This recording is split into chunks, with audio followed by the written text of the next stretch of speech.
The sun beat down on the dusty main street of Harmony Creek, turning the air thick and heavy with the promise of a long, hot summer. But for Eliza, the heat was nothing compared to the cold dread that had settled in her bones.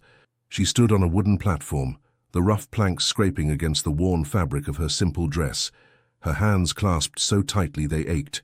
The scent of dry earth, horse manure, and the nervous sweat of the onlookers filled her nostrils. She was an item for sale. This was her new reality. Her husband, Thomas, had been dead for 6 months, a victim of a sudden fever that had swept through the territory. His parents, the unforgiving and deeply resentful Thomas Sr. and Beatrice, had made it clear from the moment of his death that they held her responsible. Not for the fever, of course, no one could fault her for that, but for her barren womb. Thomas had been their only son, and in their eyes his legacy had died with him, a failure they laid squarely at her feet. They had stripped her of her home, her husband's meager inheritance, and finally, her freedom. Here she is, folks, Eliza Thompson, a young, healthy woman, good for household chores and caring for livestock, Thomas Sr.'s voice boomed, his words a performance for the crowd. He was a man of little grace and less kindness, his face a hard mask of self-righteous fury. She's strong, a hard worker.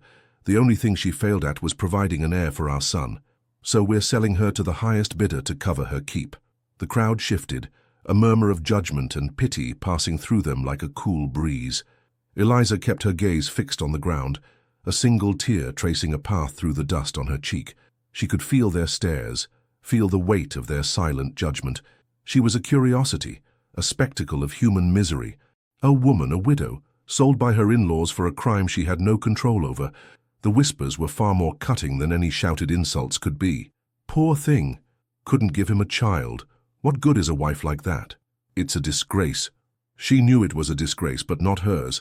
Her heart pounded in her chest, a frantic bird trapped in a cage. Where would she go? Who would want her? The future stretched before her, a bleak, empty road. The bidding starts at $10. Thomas Sr. announced with a flourish. Silence. The men in the crowd, mostly grizzled ranchers and farmers, exchanged glances. A woman's value was not to be publicly debated. This was a private family matter, a spectacle of cruelty that made even the toughest men uncomfortable. A few low bids came in, a perfunctory gesture of interest, but no one was truly serious. Thomas Sr.'s face grew red with irritation. This was supposed to be a punishment, a public humiliation that would also recoup their expenses, but it was turning into a farce.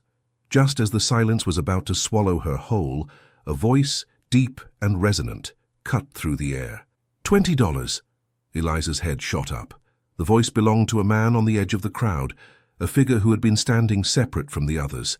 He was a rancher, she could tell by his worn leather duster and the purposeful way he held himself. He was tall, broad-shouldered, with a face that looked as though it had been carved from the very rock of the mountains, hard, chiseled, and weathered by time. His eyes, a striking blue-gray, were fixed on her with an intensity that sent a shiver down her spine. They held no pity, no judgment, just a steady, calculating regard. Thomas Sr. scoffed. $20? For her? You can't be serious, Josiah. The name was familiar, but Eliza couldn't place it. Josiah. It was a name that carried a certain weight in the territory, but she had heard little of the man himself. He was known to be a recluse, a widower, who lived on a sprawling ranch far from town, raising cattle and his little girl. I am. She'll do fine on the ranch, Josiah replied, his voice calm and unwavering. The crowd shifted again, this time with a new kind of energy. They were intrigued. Why would a man like Josiah, a man who kept to himself, want a woman who was so publicly shamed? Thomas Sr. huffed but did not argue further. He had his buyer, and for more than he expected. The gavel fell with a final, sickening thud. Sold. To Josiah Thorne. The word sold echoed in Eliza's ears, a final damning verdict. Her stomach clenched. She was no longer a person, she was a transaction. Josiah walked forward, his boots crunching on the dusty ground. He looked at her, and for the first time, Eliza saw a flicker of something she couldn't name in his eyes. It wasn't pity, but a kind of profound, shared understanding of loss. He gestured for her to step down from the platform. "Let's go," he said, his voice a low rumble. She followed him without a word, her humiliation a heavy cloak around her shoulders. She didn't look back at the sneering face of Thomas Sr. or the gossip-hungry crowd. She focused on the steady rhythm of Josiah's footsteps, her mind a blank slate. As they walked toward his wagon, a small, dark-haired figure emerged from behind the horse, a little girl with wide, curious eyes. "Papa, who is she?" the girl asked, her voice a small, sweet melody. Josiah stopped and knelt down, his hard face softening as he looked at the child. "This is Eliza, Lily. She's going to come and live with us for a while." Lily. The name settled in Eliza's heart like a gentle rain. The little girl, no more than 4 years old, had a smattering of freckles across her nose and a smile that could melt the winter snows. Her small hand reached out and took Eliza's, a tiny, trusting gesture. It was a simple touch, but in that moment, it was everything. It was a bridge from a past she couldn't escape to a future she couldn't yet imagine. The humiliation of the auction faded, replaced by a new, fragile kind of hope. The world hadn't ended on that auction block after all. It had just begun again, in the most unexpected way. The silence in the wagon was a living thing, thick with unspoken questions and lingering tension. The only sounds were the creak of the wheels, the rhythmic hoofbeats of the horses, and the low, constant hum of the wind sweeping across the plains. Eliza sat on the wooden bench, clutching a small, worn leather bag, the only possession she had left, her gaze fixed on the endless horizon. Josiah sat beside her, his hands firm on the reins, his profile a stark, unreadable line against the vast sky. Lily, however, was a force of nature.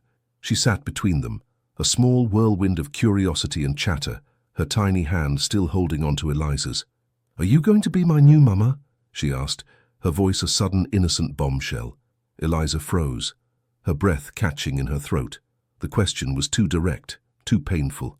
She looked at Josiah, a panicked plea in her eyes. He didn't look at her, but his grip on the reins tightened. "No, Lily, Eliza is a helper. She's here to take care of you," he said, his voice clipped and final. Lily's face fell, but only for a moment. "Oh, okay. Do you know how to make daisy chains? Papa says he can't do it right." A faint smile touched Eliza's lips. "I do. My mother taught me when I was a girl." "Good," Lily declared, satisfied, and the conversation drifted to more mundane topics, like the number of cows they would see and the funny shape of a passing cloud. The journey was long, stretching for what felt like an eternity. Eliza had time to observe Josiah in the periphery of her vision. He was a man of economy. He spoke little, his movements were precise, and his gaze was always scanning the land, a predator's watchfulness. He looked tired, his shoulders a little stooped, as if carrying a weight heavier than his own body. She wondered about his wife. What had happened to her? The little girl was 4, so she must have died in childbirth, a common and tragic end in this harsh land. He was a widower. She was a widow. They were two sides of the same coin, each marked by loss, each a survivor of a different kind of storm. As the sun began to dip below the horizon, painting the sky in fiery shades of orange and pink, the landscape changed. Rolling hills gave way to a vast, open prairie, and in the distance, a small cluster of buildings emerged. It was a ranch, but not a grand, sprawling estate. It was a working ranch, raw and rugged, a collection of barns, corrals, and a modest 2-story cabin. The homestead looked well-maintained but lived in, a testament to hard work and solitary living. Josiah didn't say anything as he pulled the wagon to a stop in front of the cabin. He simply hopped down, his movements fluid and efficient. He unhitched the horses, his back to her, leaving her to her own thoughts. Lily was already out of the wagon, running toward the house with the energy of a child finally freed from a long journey. Eliza took a deep breath and stepped down, her legs wobbly from the long ride. The air was different here, cleaner, cooler, tinged with the scent of pine and wild sage. She looked at the cabin, its windows dark and uninviting. This was her new home, or rather, her new place of employment. "Come inside. I'll show you to your room," Josiah said, his voice flat, devoid of emotion. She followed him into the house. The interior was simple but tidy. A large stone fireplace dominated one wall of the main room, and a long wooden table sat in the center, flanked by sturdy chairs. The walls were bare and there were no photos, no personal touches. It was a house, but it was not a home. It felt empty. It felt like a place where someone had tried to erase all traces of a past life. He led her up a narrow staircase and into a small room at the end of the hall. It was sparsely furnished with a simple bed, a dresser, and a small washstand. A single window looked out onto the vast, star-strewn sky. "This is yours," he said, his voice a low monotone. "Lily's room is next door. I'll need you to wake her, dress her, and get her breakfast. The rest of the day is for whatever needs doing. We'll talk about the work more in the morning. Dinner is in an hour." He turned to leave, but Eliza couldn't let him. The silence was too much. The lack of humanity in the transaction was too much. "Josiah," she said, her voice soft but steady. "Why me? Why did you buy me?" He paused, his back still to her. He took a long, slow breath before he turned, his face unreadable in the dim light. "I didn't buy a wife, Eliza. I bought a caregiver for my daughter. I don't need a woman to warm my bed or bear my children. My daughter needs someone to be with her, to teach her, to love her. She needs a mother, and you need a place to be." He didn't mention the words of the auctioneer. He didn't mention the crime of her barrenness. He simply looked at her, and in his eyes she saw the silent understanding she had sensed earlier. He knew what it was like to be judged, to be broken. He knew what it was like to be a survivor. He had his daughter. She had nothing, but he was offering her something. Not a home, not a family, but a purpose, a reason to stay. "Thank you," she said, the words a raw whisper. He simply nodded, a slight, almost imperceptible gesture, and then he was gone, leaving her alone in the quiet room. She looked out the window at the endless night, at the twinkling stars that seemed to stretch on forever. The humiliation of the day still stung, but it was no longer the only thing she felt. There was a flicker of warmth, a fragile seed of something new. Maybe, just maybe, this cold, quiet ranch was exactly where she was meant to be. The next morning, Eliza awoke to the gentle, rhythmic sounds of the ranch, the distant lowing of cattle, the rustle of dry leaves in the breeze, and the faint, rhythmic clang of a blacksmith's hammer. She rose from the bed, the mattress surprisingly comfortable, and went to the washstand. The water was cool, and as she splashed it on her face, she caught a glimpse of her reflection in the small, polished tin mirror. Her face was pale, but the tired, haunted look from the day before was gone. In its place was a quiet resolve. She dressed quickly and went to Lily's room. The door was ajar. Inside, the little girl was still asleep, curled up in her bed, a small doll clutched in her hand. The room was simple, decorated with a few handmade toys, but it was filled with a childish warmth that was absent from the rest of the house. Eliza watched her for a moment, a wave of tenderness washing over her. This was her purpose now, this child. She gently woke Lily, helping her dress and comb her tangled hair. Lily was still full of questions and stories, and her small hand slipped into Eliza's as they went downstairs to the kitchen. Josiah was already there, his back to them, stoking the fire in the large iron stove. The smell of coffee and sizzling bacon filled the air. He glanced over his shoulder as they entered, his expression softening almost imperceptibly as he saw his daughter's bright face. Breakfast was a quiet affair. Josiah ate in silence, his attention focused on his plate. Lily, however, chattered on, her stories weaving a tapestry of her small world. She spoke of her favorite horse, a gentle mare named Daisy, and her imaginary friend, a mischievous squirrel who lived in the oak tree outside her window. Eliza listened, her heart aching with a mixture of joy and sorrow. She had always wanted a child, to have a family. And here she was, in a place she never imagined, with a little girl who seemed to need her as much as she needed the girl.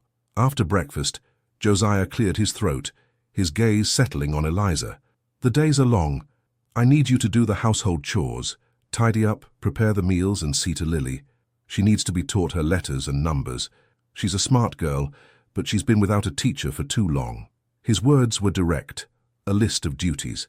Eliza nodded, her heart swelling with a strange mix of relief and purpose.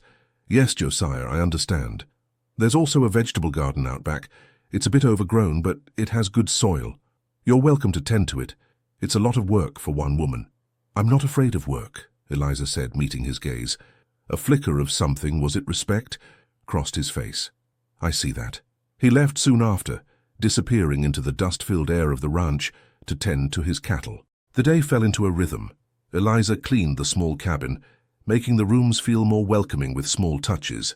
She moved a rocking chair by the fireplace, brought in a few wildflowers from the field, and even managed to scrub away some of the stubborn dirt from the windows, letting in more light. Lily was her constant companion, a small shadow following her from room to room. In the afternoon, they went out to the garden. It was a wild, tangled mess of weeds and dry soil. Eliza sighed, but a small spark of determination lit up within her. She found a shovel and a hoe in the shed and began to work.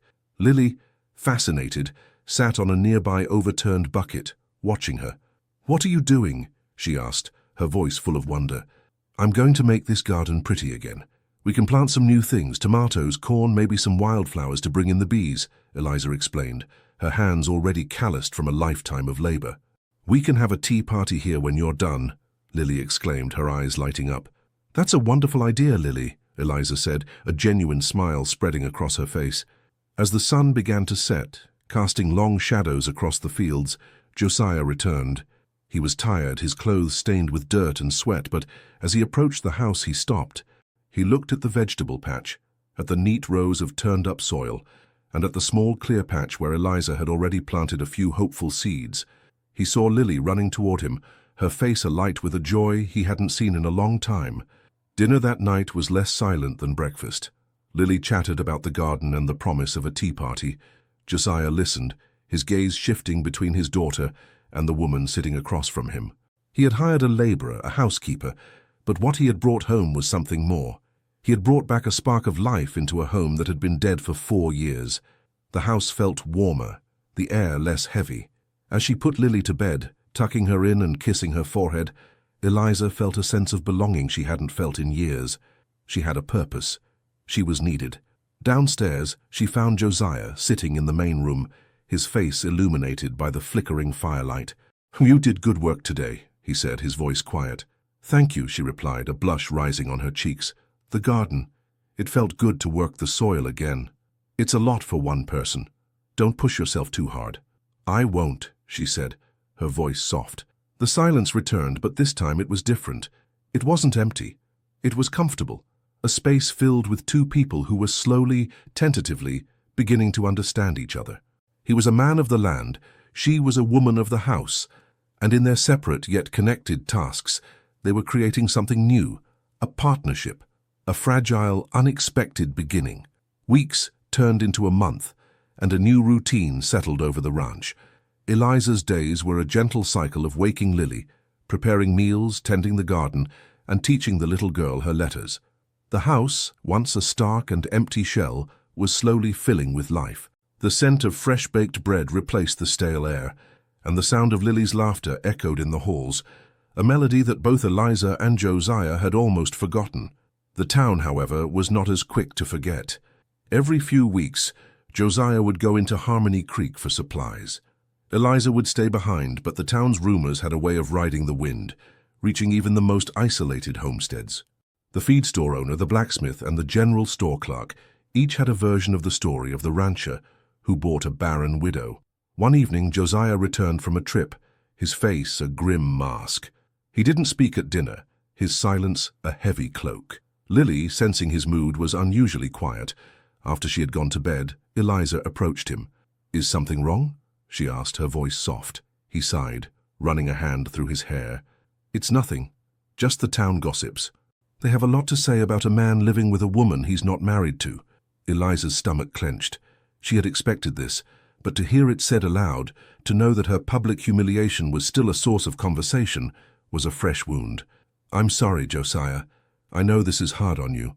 He looked at her, his blue-gray eyes holding a rare vulnerability. "Hard on me? They're talking about you, Eliza. Calling you names, talking about the auction like it was a saloon show. I'm a man.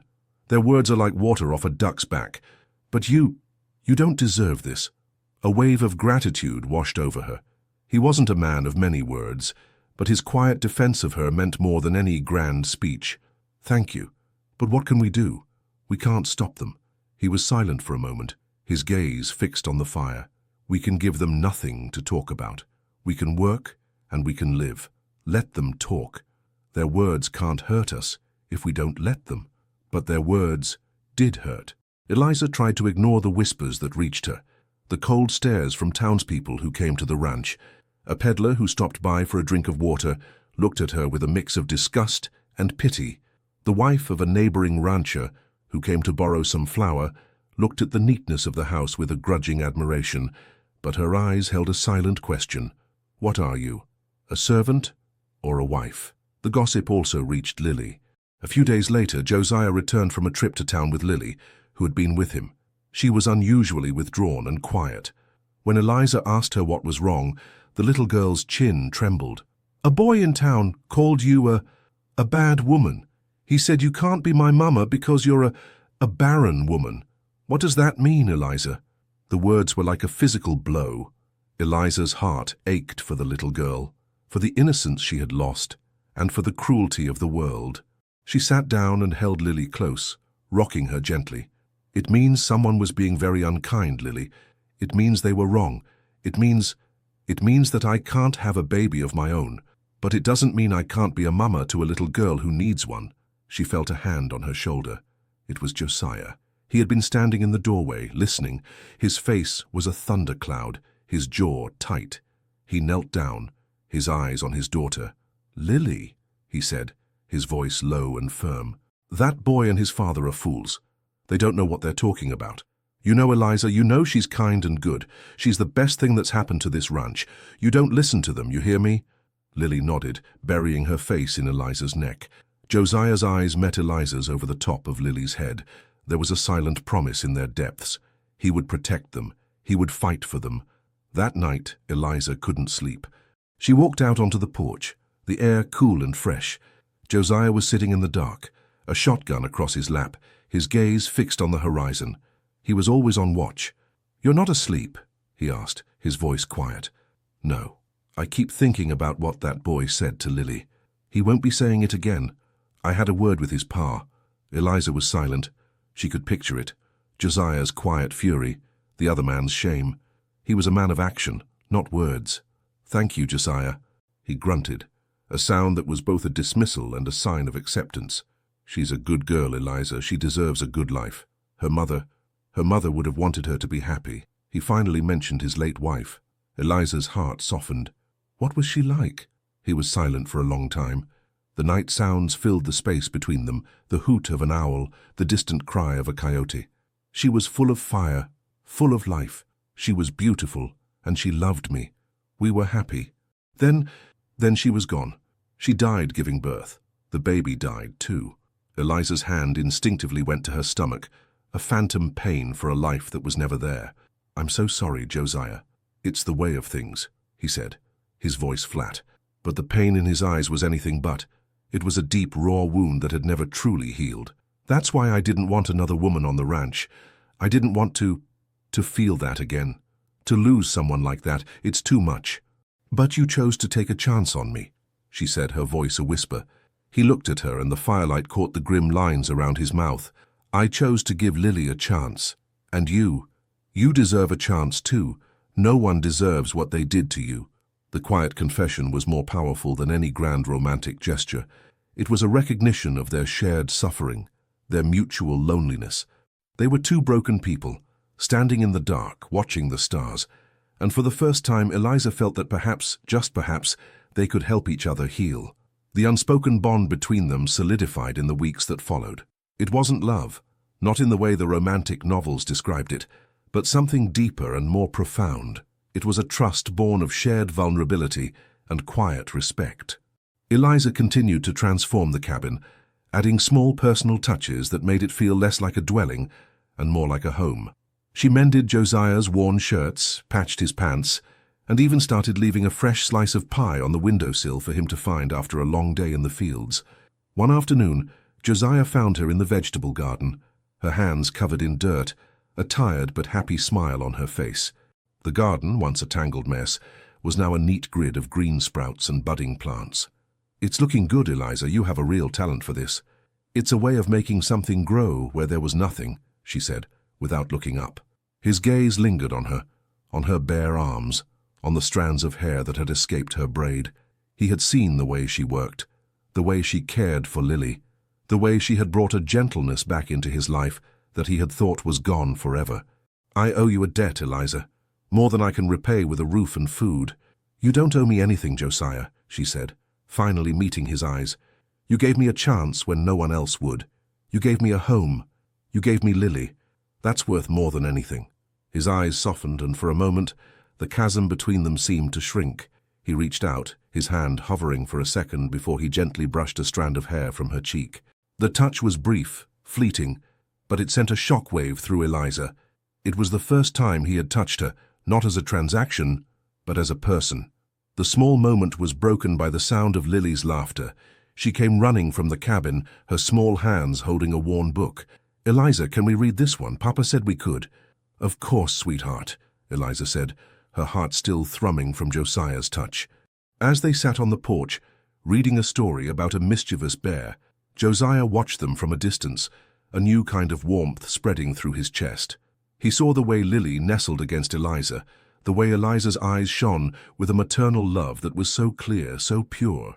He had bought a housekeeper, but he had found something far more precious.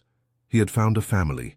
The next day, as he was about to head into town for supplies, he stopped at the door.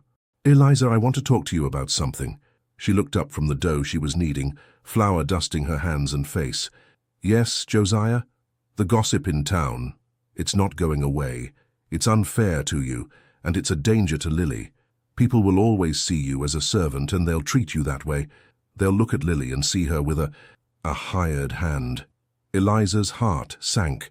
She knew what he was getting at. He was going to send her away.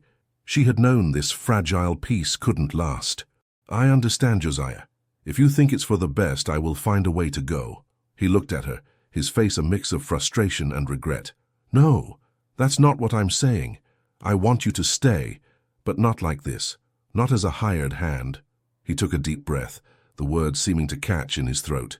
"I want to offer you my name, not in a marriage of love, not yet, at least, but in a marriage of convenience. It would stop the gossip. It would give you protection. It would give Lily the mother she so desperately needs in the eyes of the world, and you would be safe. They can't touch you, not as my wife. What do you say, Eliza?" Eliza stared at him, her mind reeling. He wasn't asking for her heart. He was asking for her hand in a simple, practical transaction. It was the only way to protect her, to protect Lily, to give them all a chance at a normal life. She looked at his face, so earnest, so vulnerable. She saw the fear in his eyes, not of commitment, but of losing the fragile peace they had found. She had loved once, and it had led to her current plight. But this was different. This was not a whirlwind of passion. This was a slow, steady offer of safety and security. "Josiah," she whispered, her voice trembling, "are you sure this is a big step?" "I am," he said, his gaze unwavering. "Lily loves you. The house is a home again.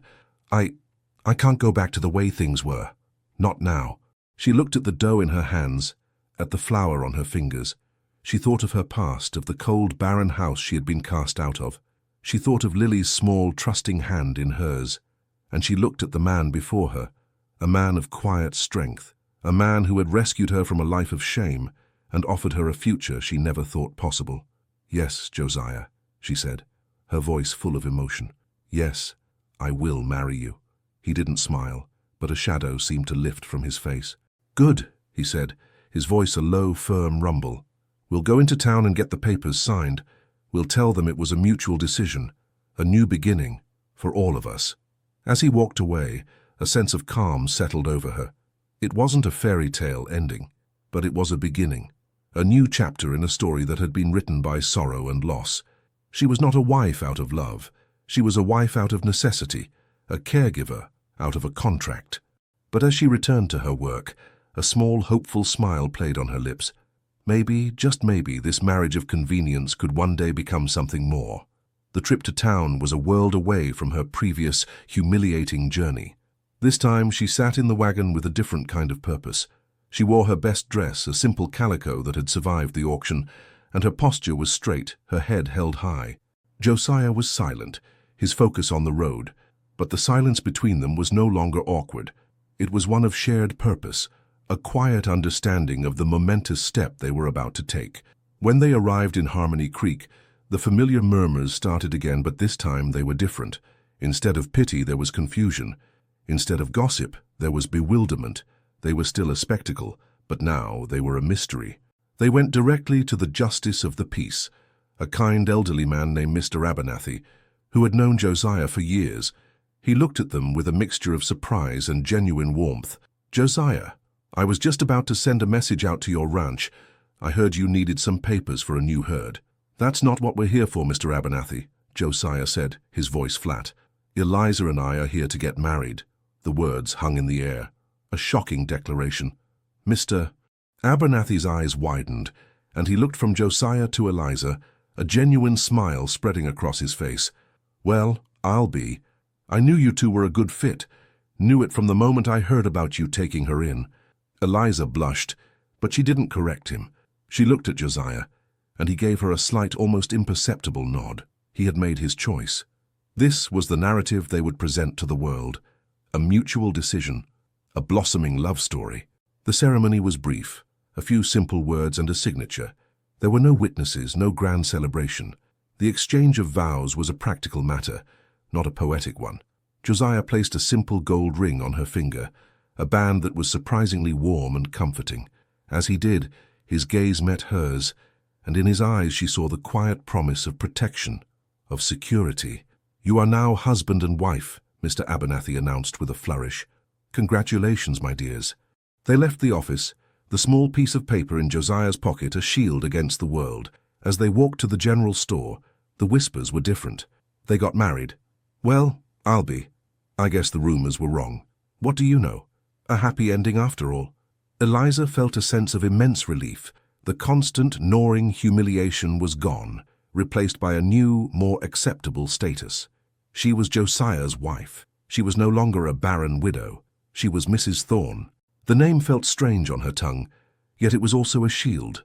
They bought supplies for the ranch, and as they were leaving, they ran into Thomas Sr. and Beatrice. The two older people looked at them, their faces a mask of shocked fury. "What is the meaning of this, Josiah?" Thomas Sr. demanded, his voice a low growl. "You bought her as a servant, not as a wife." Josiah's hand went to Eliza's back, a gentle, protective touch. "That's no longer the case, Thomas. Eliza and I are married. She's my wife, and you have no claim on her or anything she owns." Beatrice scoffed. "A barren woman? A woman who couldn't give my son a child? What good is she to you, a rancher with an heir? What kind of fool are you?" The words stung, but Eliza felt a strange sense of calm. She was no longer powerless. She was protected. Josiah stepped forward, his gaze fixed on Beatrice. "The kind of man who knows that a child needs a mother and a good woman deserves a home. You sold her out of cruelty. I took her in out of a need. You can see for yourselves which one of us is the better person. Now, if you'll excuse us, we have a ranch to get back to." He didn't wait for a reply. He simply turned, his arm around Eliza's shoulders, and walked her to the wagon. He helped her up, his touch firm and steady.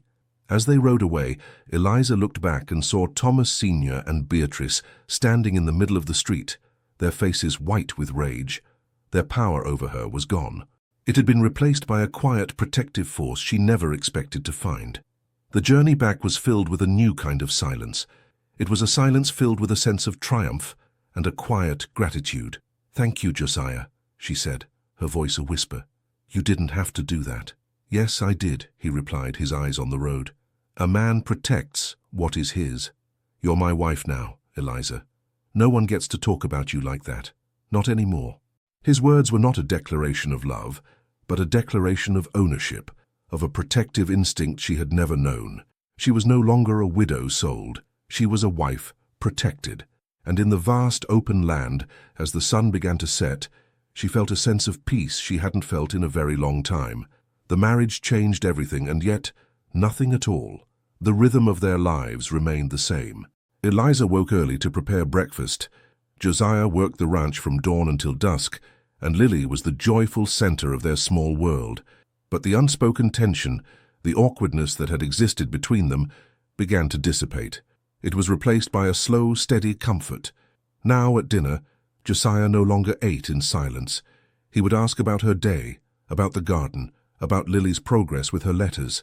"Did you finish the mending on my shirt?" he would ask.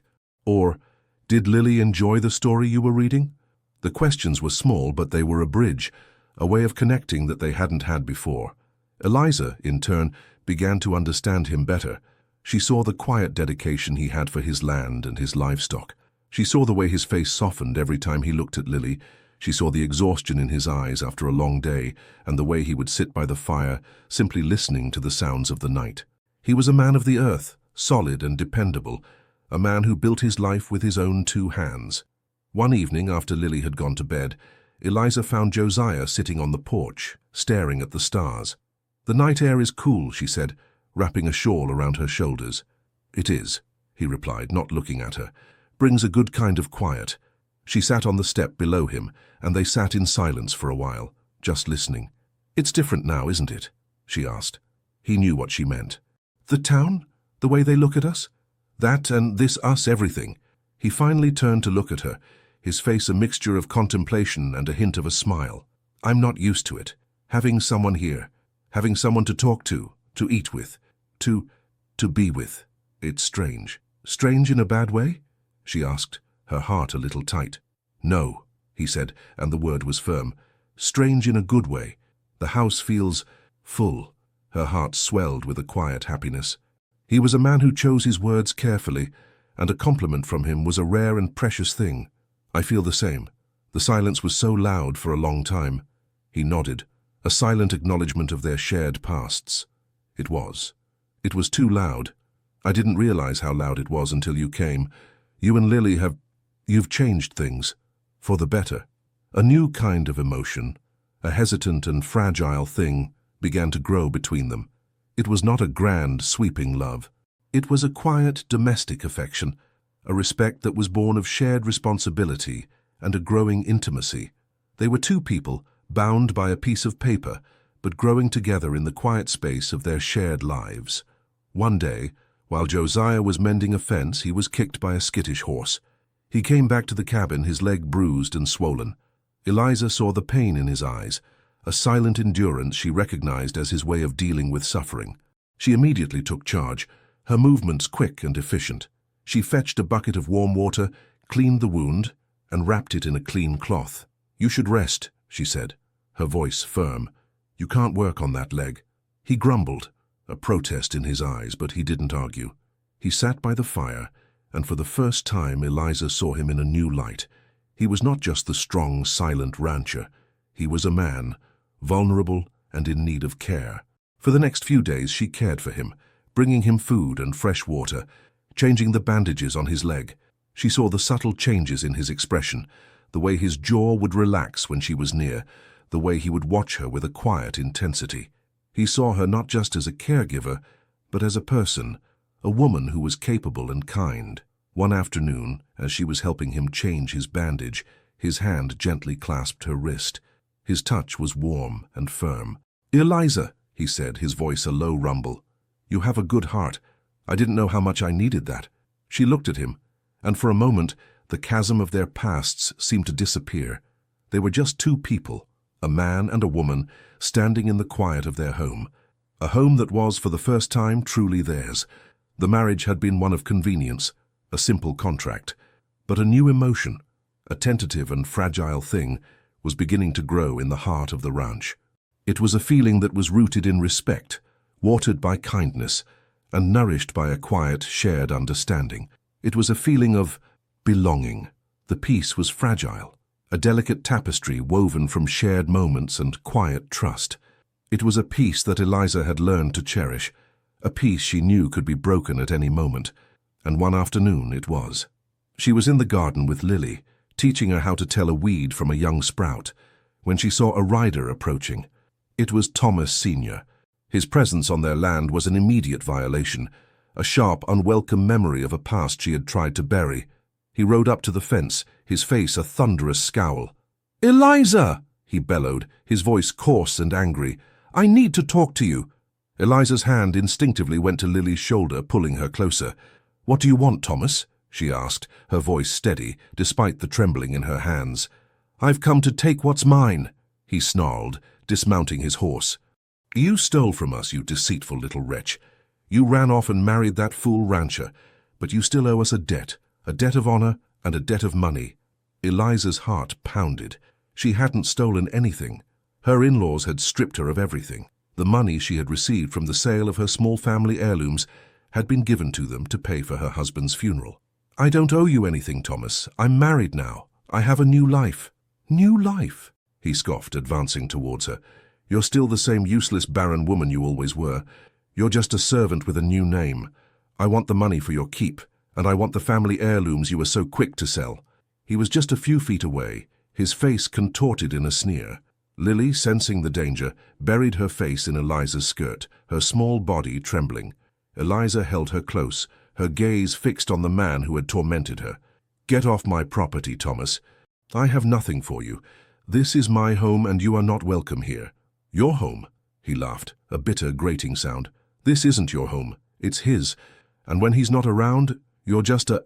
His words were cut off by the sharp click of a rifle being cocked. Josiah was standing a few feet behind Thomas Sr., a shotgun held level, his face a mask of cold fury. Get your hand off her, Thomas, now. Thomas Sr. froze, his bravado instantly draining from him. He turned, his face pale with fear.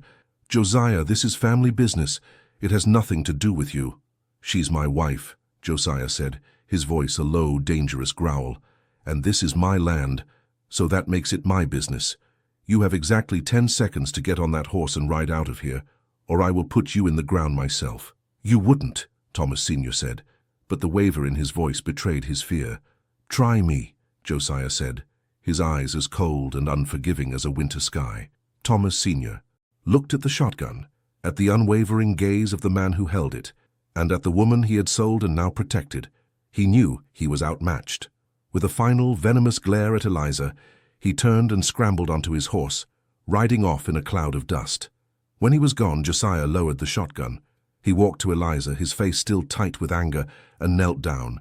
He gently pulled Lily from her hiding place, and the little girl's arms went around his neck, holding on to him tightly.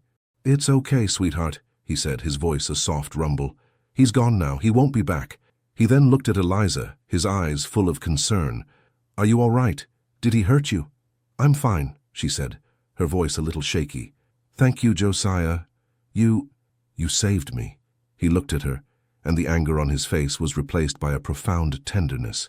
He won't ever threaten you or Lily again. I swear it. In that moment, she saw not just a man who had offered her a contract, but a man who had truly rescued her. He was not just a protector, he was a partner, a man who was willing to fight for her, for their family. That night, as the fire crackled in the hearth, Eliza found Josiah in the main room polishing his shotgun. He'll be back, she said, her voice quiet. He's not a man who gives up easily. I know, Josiah said, his voice low and steady. But he knows now that he'll have to go through me. He won't try anything with me around. And if he comes when I'm gone, he'll find you ready. He went to a chest and pulled out a small pistol. He held it out to her. It's a good one. Reliable. I'll teach you how to use it. You'll be safe here, even when I'm gone. She took the pistol, the cold metal a heavy weight in her hand. It was not a gift of love, but a gift of protection, of trust. It was a sign that he saw her not as a helpless woman, but as a partner in this new life, a co-protector of their home and their daughter. The marriage of convenience was becoming something else entirely. It was becoming a partnership, a family, built on a foundation of strength, loyalty, and a shared will to survive. The confrontation with Thomas Sr. had been a jarring reminder of the outside world, a world that still saw Eliza as a possession to be used and discarded.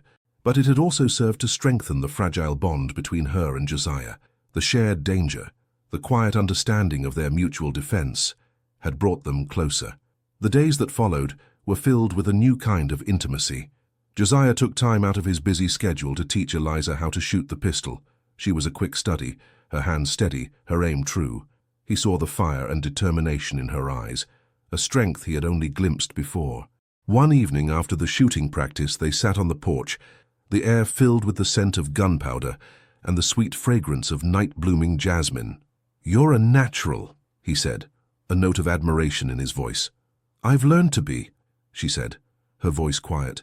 You learn to fight for yourself when no one else will. He nodded, a silent acknowledgement of her past. Well, you don't have to fight alone anymore, Eliza. Not ever again. His words, simple and heartfelt, settled in her heart like a warm stone. He was not a man of grand gestures, but his quiet support, his unwavering protection, was more meaningful than any flowery speech. Lily, in the meantime, had completely adopted Eliza as her mother. She had even started calling her Mama, a term that sent a mix of joy and a little bit of fear through Eliza's heart. One afternoon, Lily came running to her, a small, worried frown on her face. "Papa says you can't be my real mama because we don't have the same blood," she said, her voice a little sad. Eliza's heart ached. She knelt down and looked the little girl in the eyes. "Lily, your papa is right. We don't have the same blood. But being a family isn't about blood, it's about love. It's about choosing to be together. And I have chosen you. And you have chosen me. That's what makes us a family." She hugged the little girl, and as she did, she felt a strong, firm hand on her shoulder. Josiah had been standing in the doorway, listening.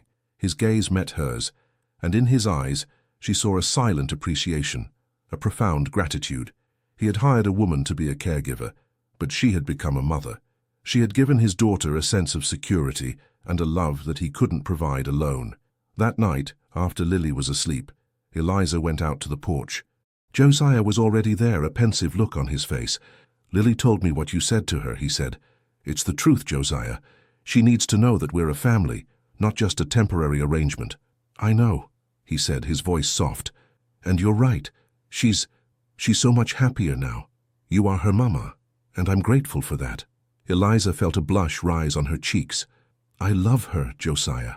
She's the daughter I never thought I would have." He looked at her, his blue-gray eyes searching her face in the moonlight. "And what about you, Eliza? Do you have what you want here?" The question was simple, but it was loaded with a meaning she hadn't anticipated.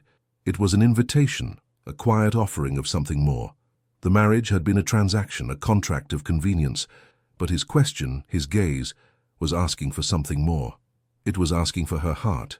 She thought about the quiet comfort of the ranch, about the sound of Lily's laughter, about the way Josiah stood between her and the world. She thought about the pistol he had given her, the trust in his eyes. She had lost everything, but she had found a home. She had been sold, but she had been rescued. "Yes, Josiah," she said, her voice a raw whisper. "I have everything I want right here." He didn't say anything. He simply reached out and took her hand. His touch was firm, warm and comforting. It wasn't a whirlwind of romance, but it was a quiet, steady promise. The promise of a man who had chosen to trust, to protect and to love in his own quiet way. The foundation was set. The future was unknown. But for the first time in a long time, Eliza felt a glimmer of hope.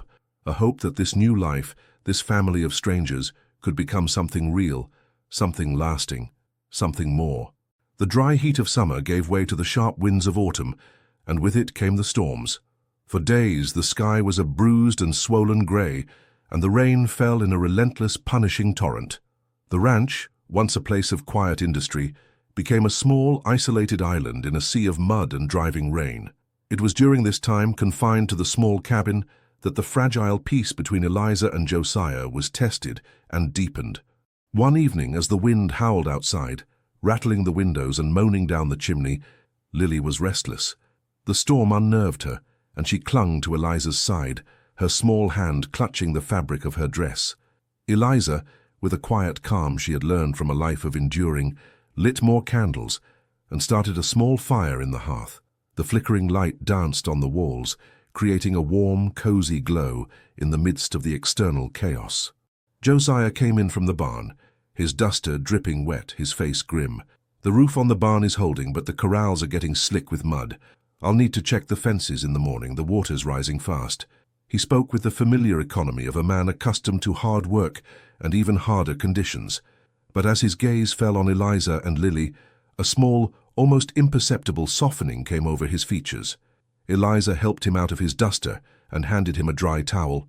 He took it, his fingers brushing hers for a moment, and for a flash she saw a vulnerability in his eyes. He was the strong, silent man of the land, but even he was not immune to the anxieties of a storm. Dinner was a quiet affair, but a comfortable one. The three of them sat at the wooden table, the only sounds the crackle of the fire and the relentless drumming of rain on the roof. Afterwards, Eliza read a story to Lily, her voice a soft, soothing balm against the fury of the storm. Lily, lulled by the rhythm of the words, soon fell asleep in Eliza's lap. Josiah watched them, a silent observer from his chair by the fire. He had a glass of whiskey in his hand, but he didn't drink. He just watched, his expression unreadable.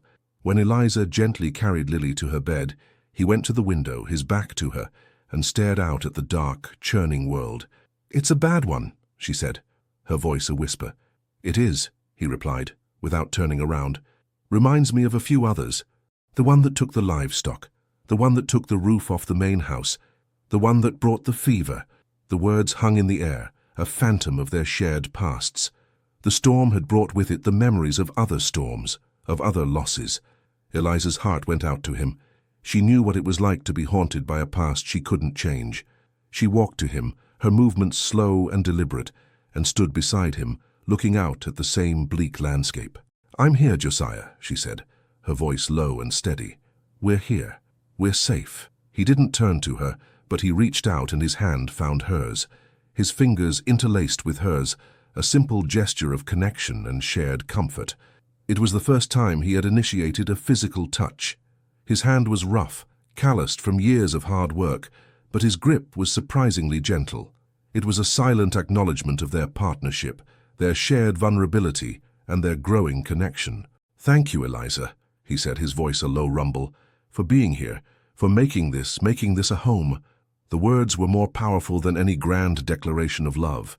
They were an admission, a confession of a loneliness he had carried for years, a loneliness that she had with her quiet strength begun to heal. She didn't say anything. She just squeezed his hand, a silent promise to stay. The storm raged for 2 more days, but inside the cabin, a quiet warmth had taken hold. They shared meals, read to Lily, and spoke in low tones about the ranch, about the future, about nothing and everything. The forced isolation of the storm had broken down the last barriers between them. They were no longer 2 separate people bound by a contract. They were a family, a small safe unit against the vast and chaotic world. On the 3rd day, the rain finally stopped. The sun broke through the clouds, painting the world in a wash of clear, bright light.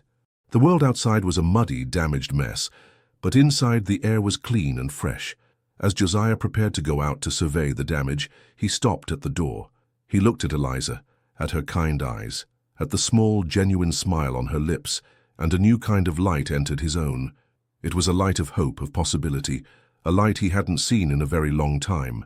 He walked to her and, in a rare, uncharacteristic gesture, he cupped her cheek with his hand. "Thank you, Eliza," he said again, his voice filled with a profound emotion. "For everything." Eliza's breath caught in her throat. The touch was soft, gentle, and it was a promise that their marriage of convenience was no longer just a contract. It was a home and a life and a future. The days after the storm were a flurry of activity. Josiah worked tirelessly to repair the fences and the muddy corrals, and Eliza, with Lily by her side, worked to clean the cabin, mending clothes and preparing hearty meals to fuel his long hours. The quiet intimacy born during the storm had settled between them, a comfortable, unspoken understanding. One evening, after a particularly long day, Josiah came in, exhausted. He was caked in mud, his face streaked with dirt, but his eyes were bright with a hard-won satisfaction. "The fences are good. The livestock are all accounted for. The ranch will be just fine." Eliza smiled, her heart swelling with a quiet pride. "That's wonderful, Josiah. Dinner is ready." He went to the washstand, and as he scrubbed the dirt from his hands, he looked at her. Her face was flushed from the heat of the stove. A stray strand of hair was clinging to her cheek, but her eyes, her kind, steady eyes, were fixed on him. In that moment, he saw her not as a barren widow, not as a hired hand, but as a woman of incredible strength and quiet grace, a woman who had, without a word, brought a sense of home back into his life. After dinner, as Lily was reading a story with her doll, Josiah sat in his chair by the fire, a thoughtful look on his face. Eliza was in the kitchen washing the dishes. She could feel his gaze on her, and her heart began to beat a little faster. This was new, this quiet, intense attention. When she finished, she walked back into the main room. "Is something wrong, Josiah?" He shook his head, a half-smile on his lips. "No, nothing is wrong. I was just thinking."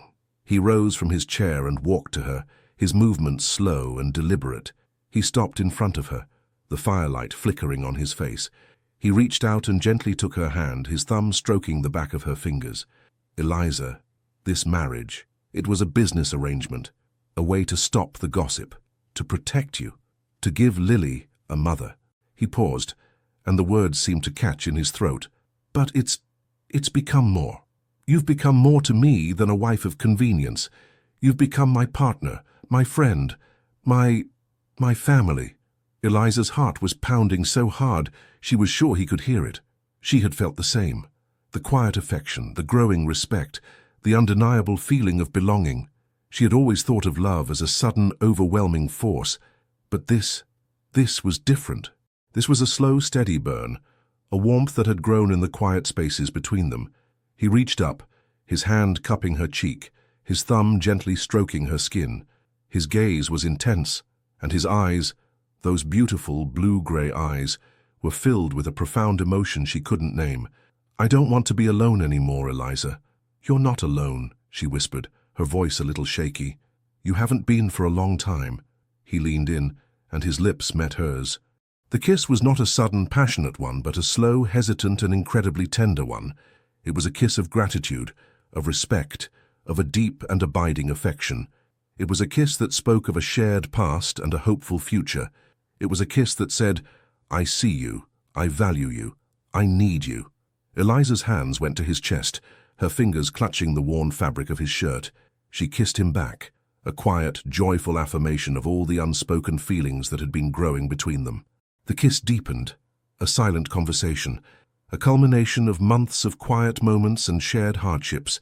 When he finally pulled away, they both stood in the dim light of the cabin, their foreheads resting against each other. "Eliza," he said, his voice a low, rough whisper, I want to try. I want to try to be a real husband to you, to be the kind of man who deserves you." Eliza's eyes filled with tears, not of sadness, but of a profound, overwhelming happiness. She had been a widow, a rejected woman, an object for sale, and now in this quiet, sturdy man's arms she was a wife, a partner, a woman who was loved. "You already are, Josiah," she said, her voice trembling with emotion. "You already are."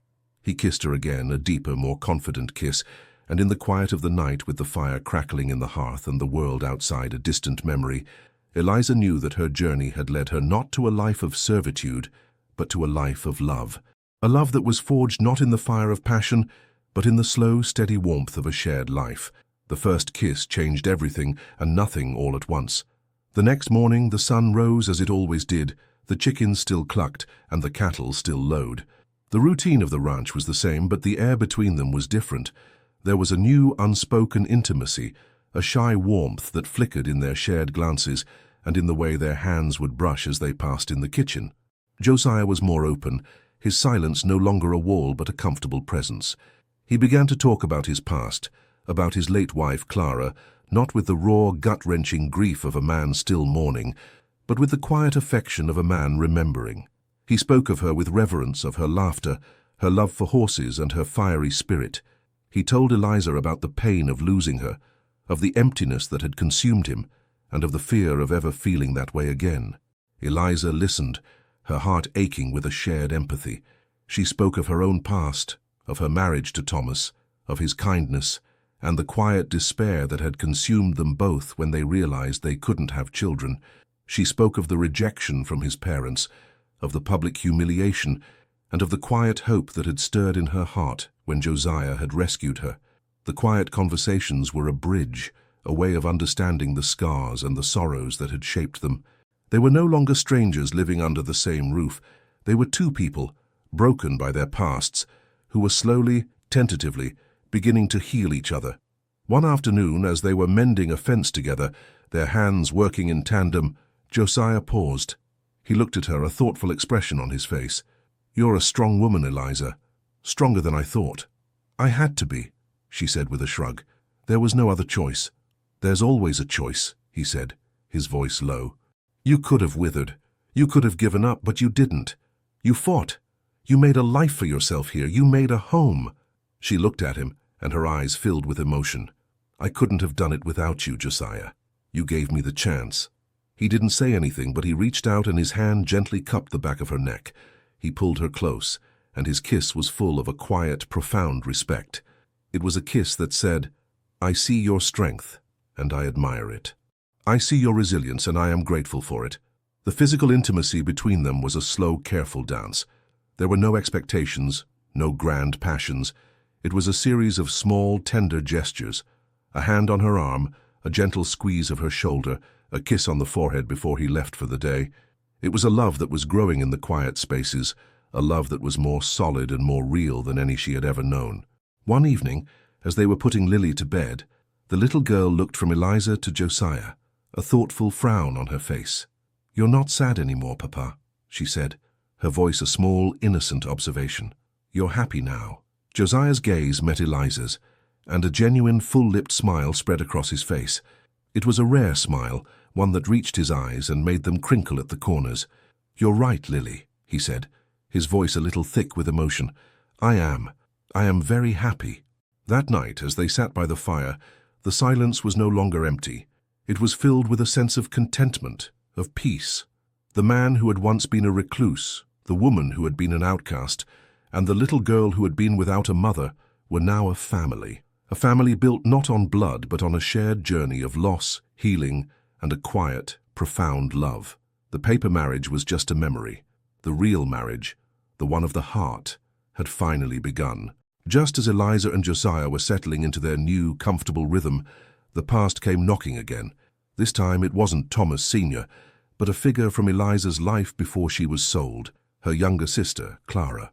The letter arrived via the mail carriage, a crisp white envelope with a familiar spidery scrawl. Eliza's hands trembled as she opened it. The letter was from Clara, full of a breathless, hurried energy. Clara had heard about the auction, about her sister's fate, and she had been searching for her ever since. She had a husband now, a young man from her hometown, and she was pregnant with their first child. She was worried sick about Eliza and was coming to Harmony Creek to find her. Eliza's heart was a tangle of emotions. She was overjoyed that her sister was safe and happy, but she was also terrified. What would Clara think of her life? The paper marriage, the ranch, the quiet, formidable man who was now her husband. Would she understand? Or would she see her as a victim, a woman who had simply traded one form of servitude for another? Josiah, sensing her unease, read the letter over her shoulder. "She's worried about you, Eliza. We should tell her the truth. Tell her you're happy, that you're safe." "I know," Eliza said, her voice a little shaky. "But what if she doesn't understand? What if she thinks I'm a fool for marrying a stranger?" He took her hands in his gaze steady and reassuring. "She's your sister, Eliza. She'll see that you're happy. And if she doesn't, well, then that's her problem, not ours. We have a good life here. We have a family." A few days later, a stagecoach pulled into Harmony Creek, and out stepped a young woman with a round, pregnant belly and a face that was a mirror of Eliza's, only younger and less weathered by life. It was Clara. Her husband, a tall, kind-looking man named Daniel, was by her side. When they arrived at the ranch, Clara rushed out of the wagon and threw her arms around Eliza, tears streaming down her face. "Eliza, I was so worried. I heard you were sold. I thought they had ruined you." Eliza held her sister close, her heart swelling with a mix of joy and a deep, aching relief. "I'm safe, Clara. I'm happy. I'm married." Clara pulled away, her eyes widening as she took in the sight of the ranch, of the neat cabin, and of the tall, imposing man standing a few feet away, holding a small girl by the hand. "Married? To him?" she asked, her voice a whisper. "Clara, this is Josiah, my husband," Eliza said, her voice firm with pride. "And this is our daughter, Lily." Clara's gaze went to Lily, and a genuine, full-lipped smile spread across her face. "She's beautiful, Eliza. So, you're a mother now?" Eliza nodded, a happy tear tracing a path down her cheek. "I am. I'm a mother." The rest of the day was a blur of conversation and happy tears. Eliza told her sister the whole story, from the auction block to the marriage of convenience, to the quiet, undeniable love that had grown between her and Josiah. Clara listened, her eyes wide with a mix of shock and wonder. Daniel, a quiet, observant man, spoke to Josiah about the ranch, about the land, and about the hard life of a rancher. He saw the respect in Josiah's eyes as he spoke of Eliza, and he saw the way Josiah's hand would instinctively go to her back, a silent, protective gesture. He saw the love. That night, as the family gathered around the dinner table, the atmosphere was one of quiet, genuine warmth. Clara looked from Josiah to Eliza, a thoughtful expression on her face. "I always worried about you, Eliza. I worried that you would never be happy, that you would never have a family." "I worried too," Eliza said, her voice soft. "But a happy ending isn't always what you expect. Sometimes it's a surprise, a gift." "You're right," Clara said, her eyes on Josiah. "He's a good man, Eliza. I can see it. He looks at you with so much respect, so much love." Eliza looked at Josiah, and his gaze met hers. The simple, honest words of her sister were a mirror, a confirmation of the quiet, profound love that had grown between them. He reached out and took her hand, his thumb stroking the back of her fingers.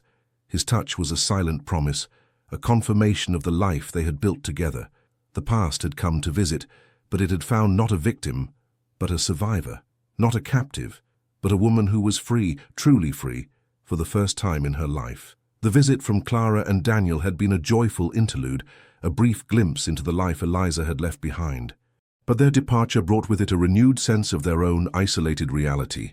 The world outside, with its cruel judgments and lingering debts, was never truly far away. Josiah was out on the ranch one afternoon, mending fences and counting cattle, when he saw something that made his blood run cold. There, on the far ridge, silhouetted against the setting sun, was a figure on horseback. It wasn't a neighbor, not a familiar ranch hand. The posture was too rigid, the stillness too unnatural.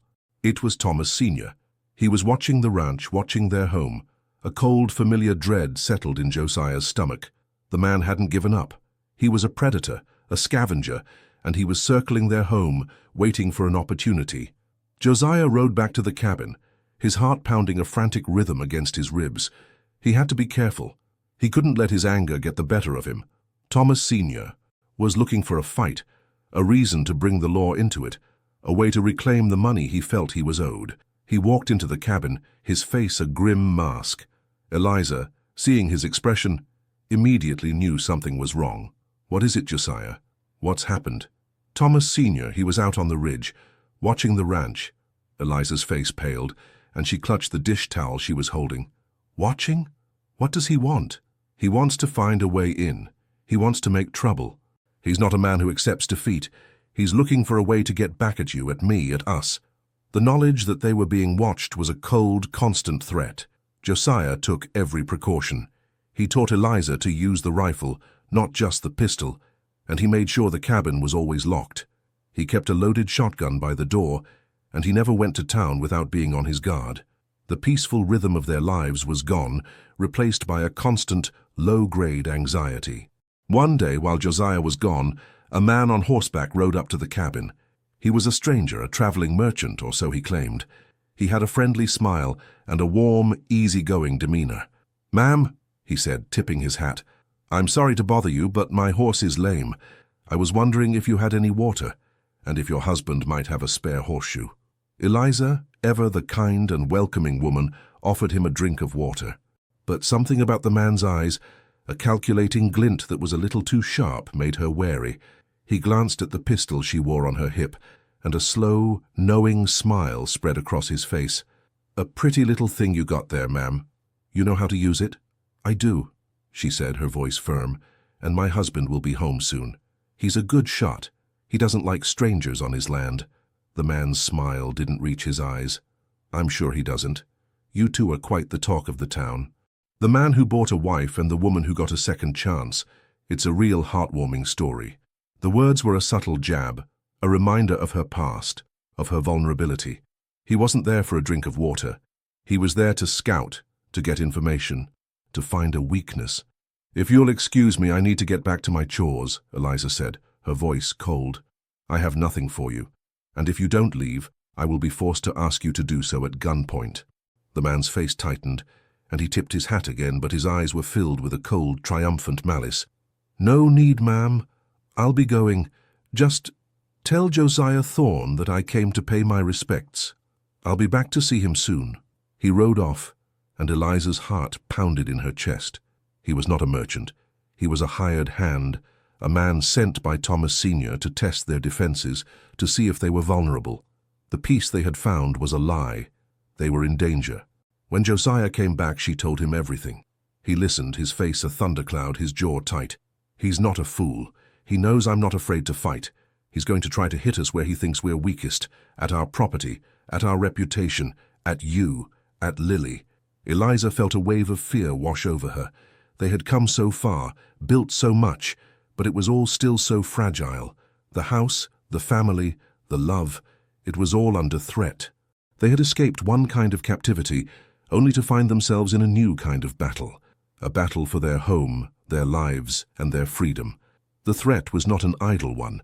A few nights later, the air, still damp from the recent rains, was filled with the acrid scent of smoke. Eliza was awakened by Josiah's urgent hand on her arm. "Eliza, wake up, the barn! It's on fire!" She scrambled out of bed, her heart a frantic drum against her ribs. She looked out the window and, sure enough, a tall orange plume of fire was licking the night sky, devouring the roof of the main barn. A primal terror seized her. The barn held their livestock, their livelihood, their future. "Lily! Get Lily!" Josiah yelled, his voice a low, urgent command. He ran to the door, grabbing the fire buckets, and Eliza ran to Lily's room. The little girl was already awake, her eyes wide with fear. The sound of her father's shouts and the crackle of the fire a terrifying symphony. Eliza scooped her into her arms and ran outside.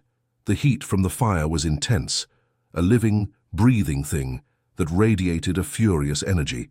Josiah was already at the well, pulling up bucket after bucket of water, throwing it onto the flames. The effort was futile. The barn was already too far gone. "Get back, Eliza! Stay away from the fire!" he yelled, his voice hoarse from the smoke. He ran to the corral, frantically opening the gates, yelling at the panicked livestock to get out. The horses and cows, disoriented by the smoke and the chaos, stampeded, some running directly into the fire, others running into the dark fields. It was a terrifying, chaotic scene, a direct attack on their home, on their very way of life. The fire raged for what seemed like an eternity, a hungry beast devouring everything in its path. When the sun finally began to rise, painting the sky in a soft, ethereal grey, the fire was nothing more than a smouldering ruin. The barn was gone. Nothing was left but a pile of black, charred wood and a cloud of thick, acrid smoke. Eliza stood with Lily in her arms, a silent witness to the destruction. Her heart was a heavy stone in her chest. Their life, the one they had worked so hard to build, was a pile of ashes. Josiah walked toward them, his face and clothes streaked with ash, his eyes red from the smoke. He was a ghost, a silhouette against the rising sun. "I'm sorry, Eliza," he said, his voice a raw whisper. "I'm so sorry." "It's not your fault, Josiah," she said, her voice trembling. "It was them. It was Thomas." He nodded, a tight, angry line on his face. He knelt down, and the weariness in his bones was a palpable thing. He took Lily from Eliza's arms, holding his daughter close, a fierce, protective love shining in his tired eyes. He had failed to protect his home, his livelihood, but he had protected the most important thing, his family. As they walked back to the cabin, the silence was a heavy, suffocating thing. They had been attacked. Their peace had been shattered.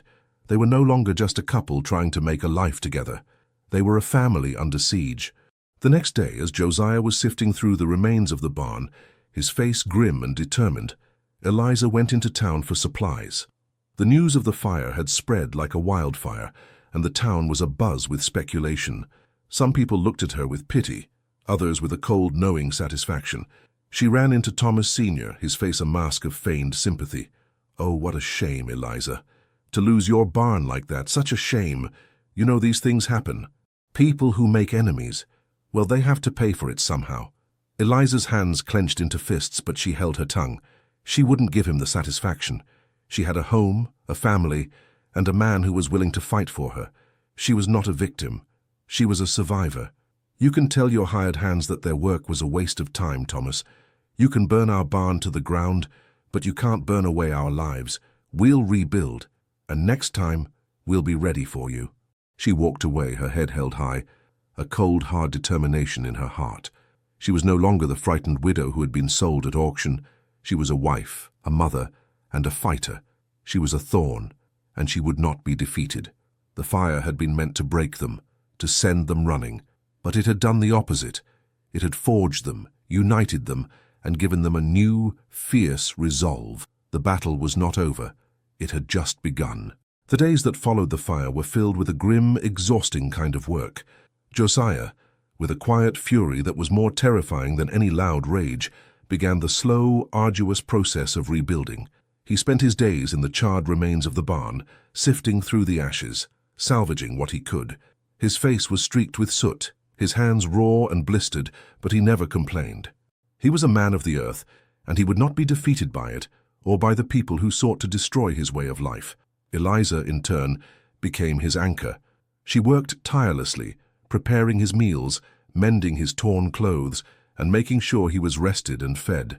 She saw the exhaustion in his eyes, the deep lines of worry that were etched on his face, and she did everything she could to ease his burden.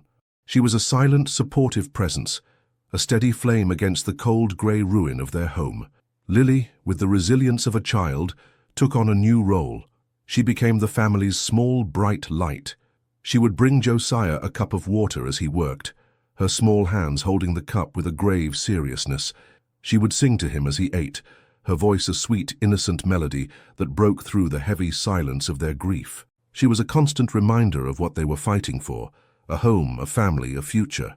One evening, as Josiah was sitting by the fire, his face grim and tired, Eliza sat down beside him. "We'll get through this, Josiah," she said, her voice soft but firm. "We'll rebuild." "I know," he said, his voice a low rumble. It's a lot. The fire was an act of a coward. It was meant to break us. And for a second I thought it might. I thought it might be too much." "It's not too much," she said, her voice full of a quiet conviction. "We're a team, Josiah. We're a family. We can do this. Together." He looked at her, and the raw emotion in his eyes was a testament to the pain and the hope that lived within him. "You're an amazing woman, Eliza. You were sold for being barren, and you came here and gave a child a mother, a man a home, and a broken man a reason to keep fighting." She didn't know what to say, so she simply reached out and took his hand, holding it tight. The warmth of her hand against his calloused, tired one was a silent promise of a future, of a new beginning. The community, for all its gossip, also showed a surprising amount of support. Neighbors, men and women who had whispered about them in the past, came to the ranch offering their help.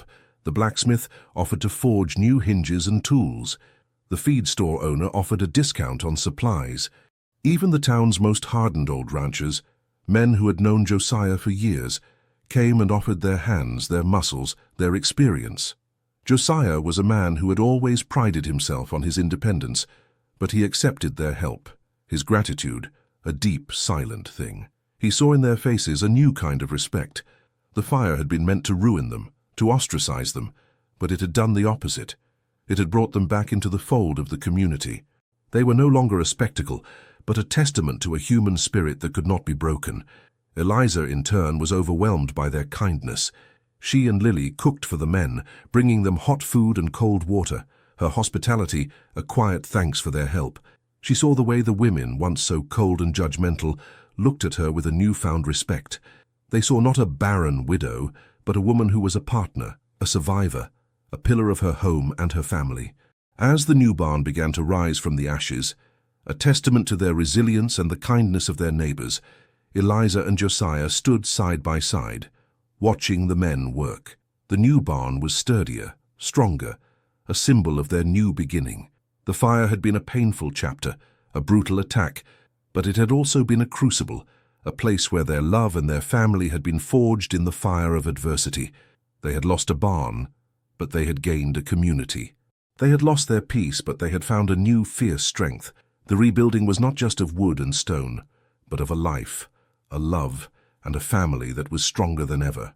The new barn was a testament to their resilience, but the threat remained. Thomas Sr. had not been seen since the fire, but his presence, a cold and malevolent shadow, was a constant weight on their minds.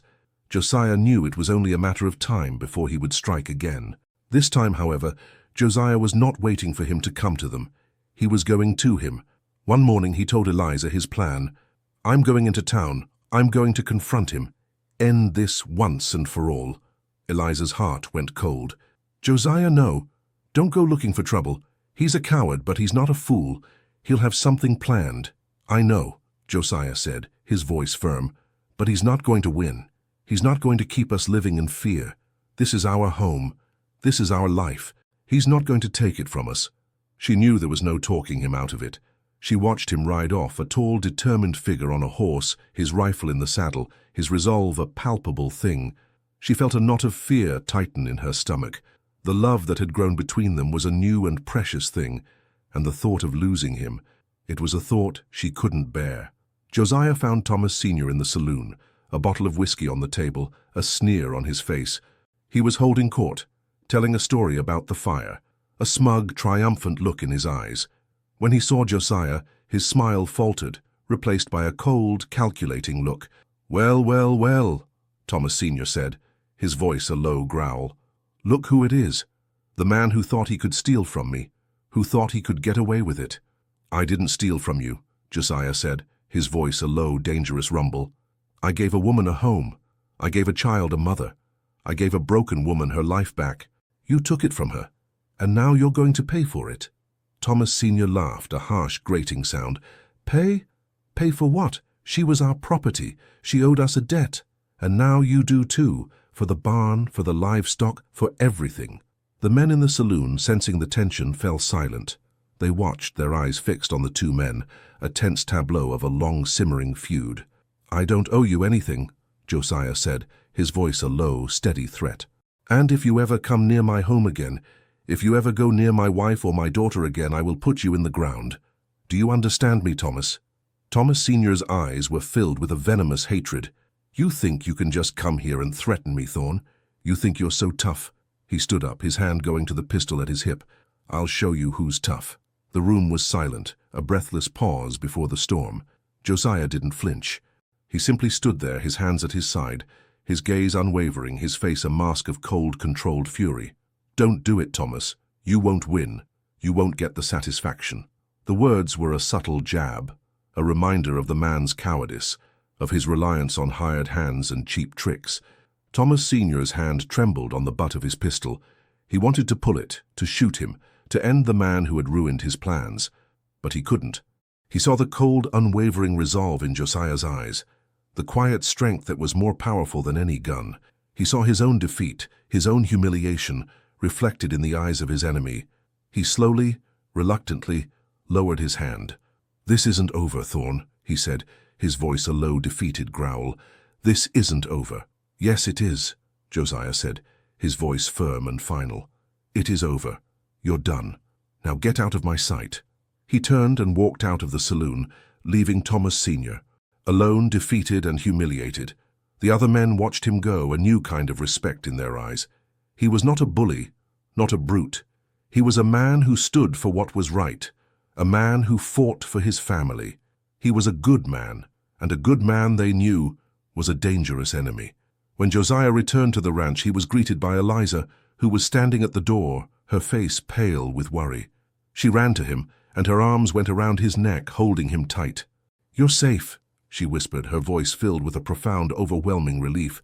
"You're safe." He held her close, burying his face in her hair. "It's over, Eliza. It's over." The confrontation had been a battle of wills, a test of strength, and Josiah had won. He had defeated the man who had tormented them, not with a bullet, but with a quiet, unwavering strength. He had protected his family, his home, and his life. The past was no longer a shadow. It was a memory. And the future. The future was a clean slate, a new beginning. The confrontation had been the final, decisive battle. Thomas Sr. and Beatrice, their pride shattered and their last bit of power gone, left town. They were a bitter memory, a ghost of a past that Eliza and Josiah had finally outrun. The ranch, once a place of quiet loneliness, was now a bustling, thriving homestead, a testament to their resilience and their love. The new barn was complete, stronger and sturdier than the one before. The fields were green with new crops, and the livestock, safe and sound, were a symbol of their livelihood, of their future. The house, once so empty and cold, was filled with the sound of Lily's laughter and the quiet, comfortable rhythm of a family at peace. Eliza had blossomed.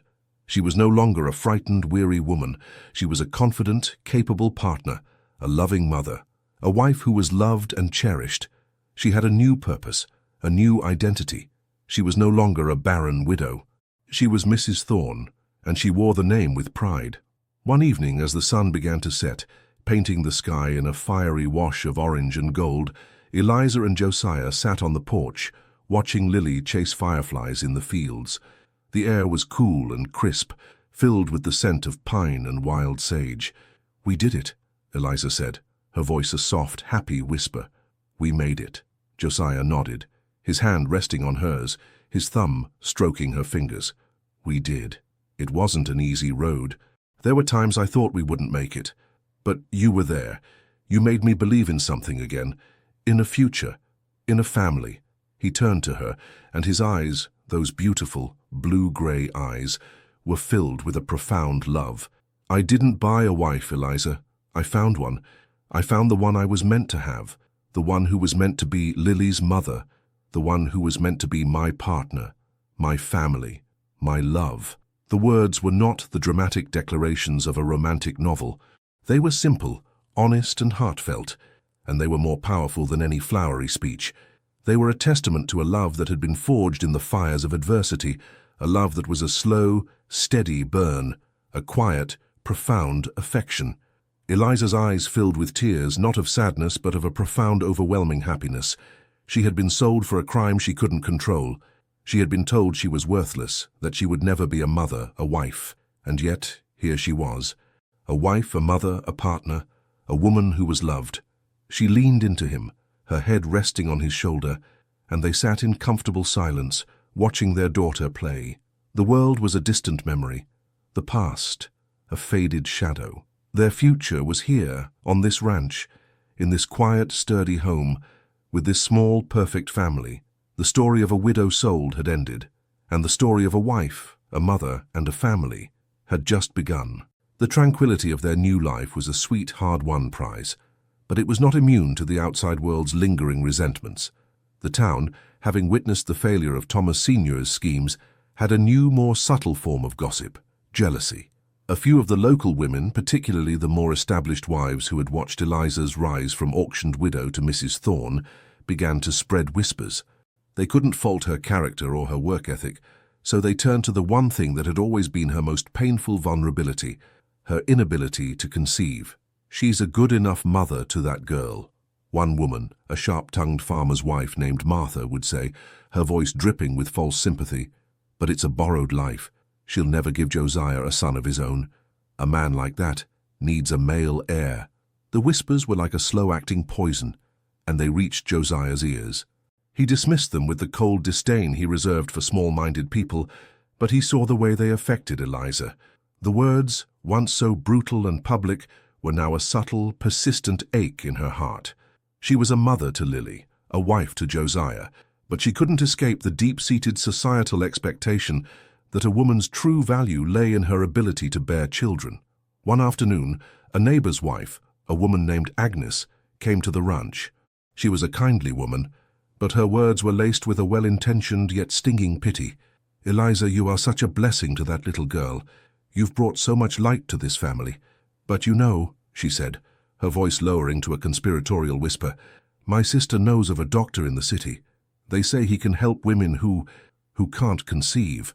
Eliza felt a familiar pang of shame and inadequacy. She had accepted her fate, made her peace with it, but the constant reminders were a relentless torment. "Thank you, Agnes," she said, her voice tight. "But I have all I need right here."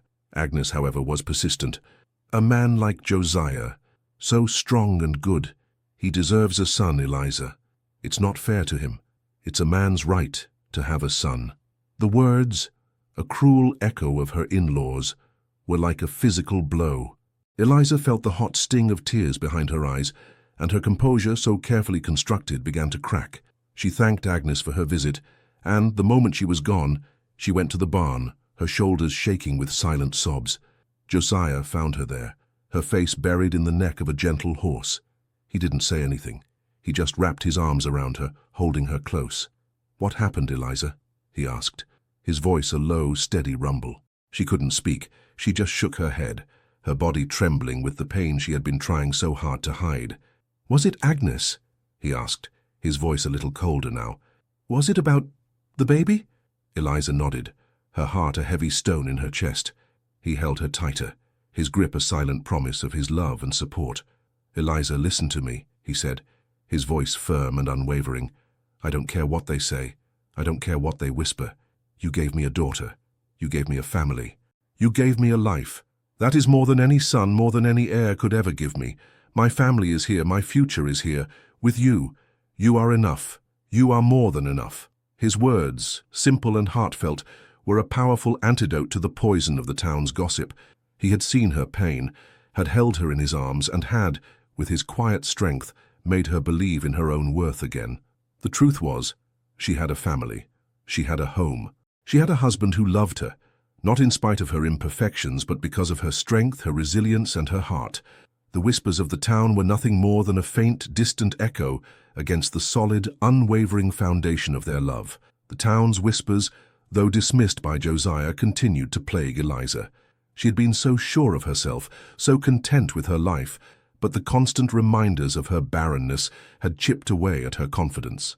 It was a wound that refused to heal, a reminder of the life she was told she could never have.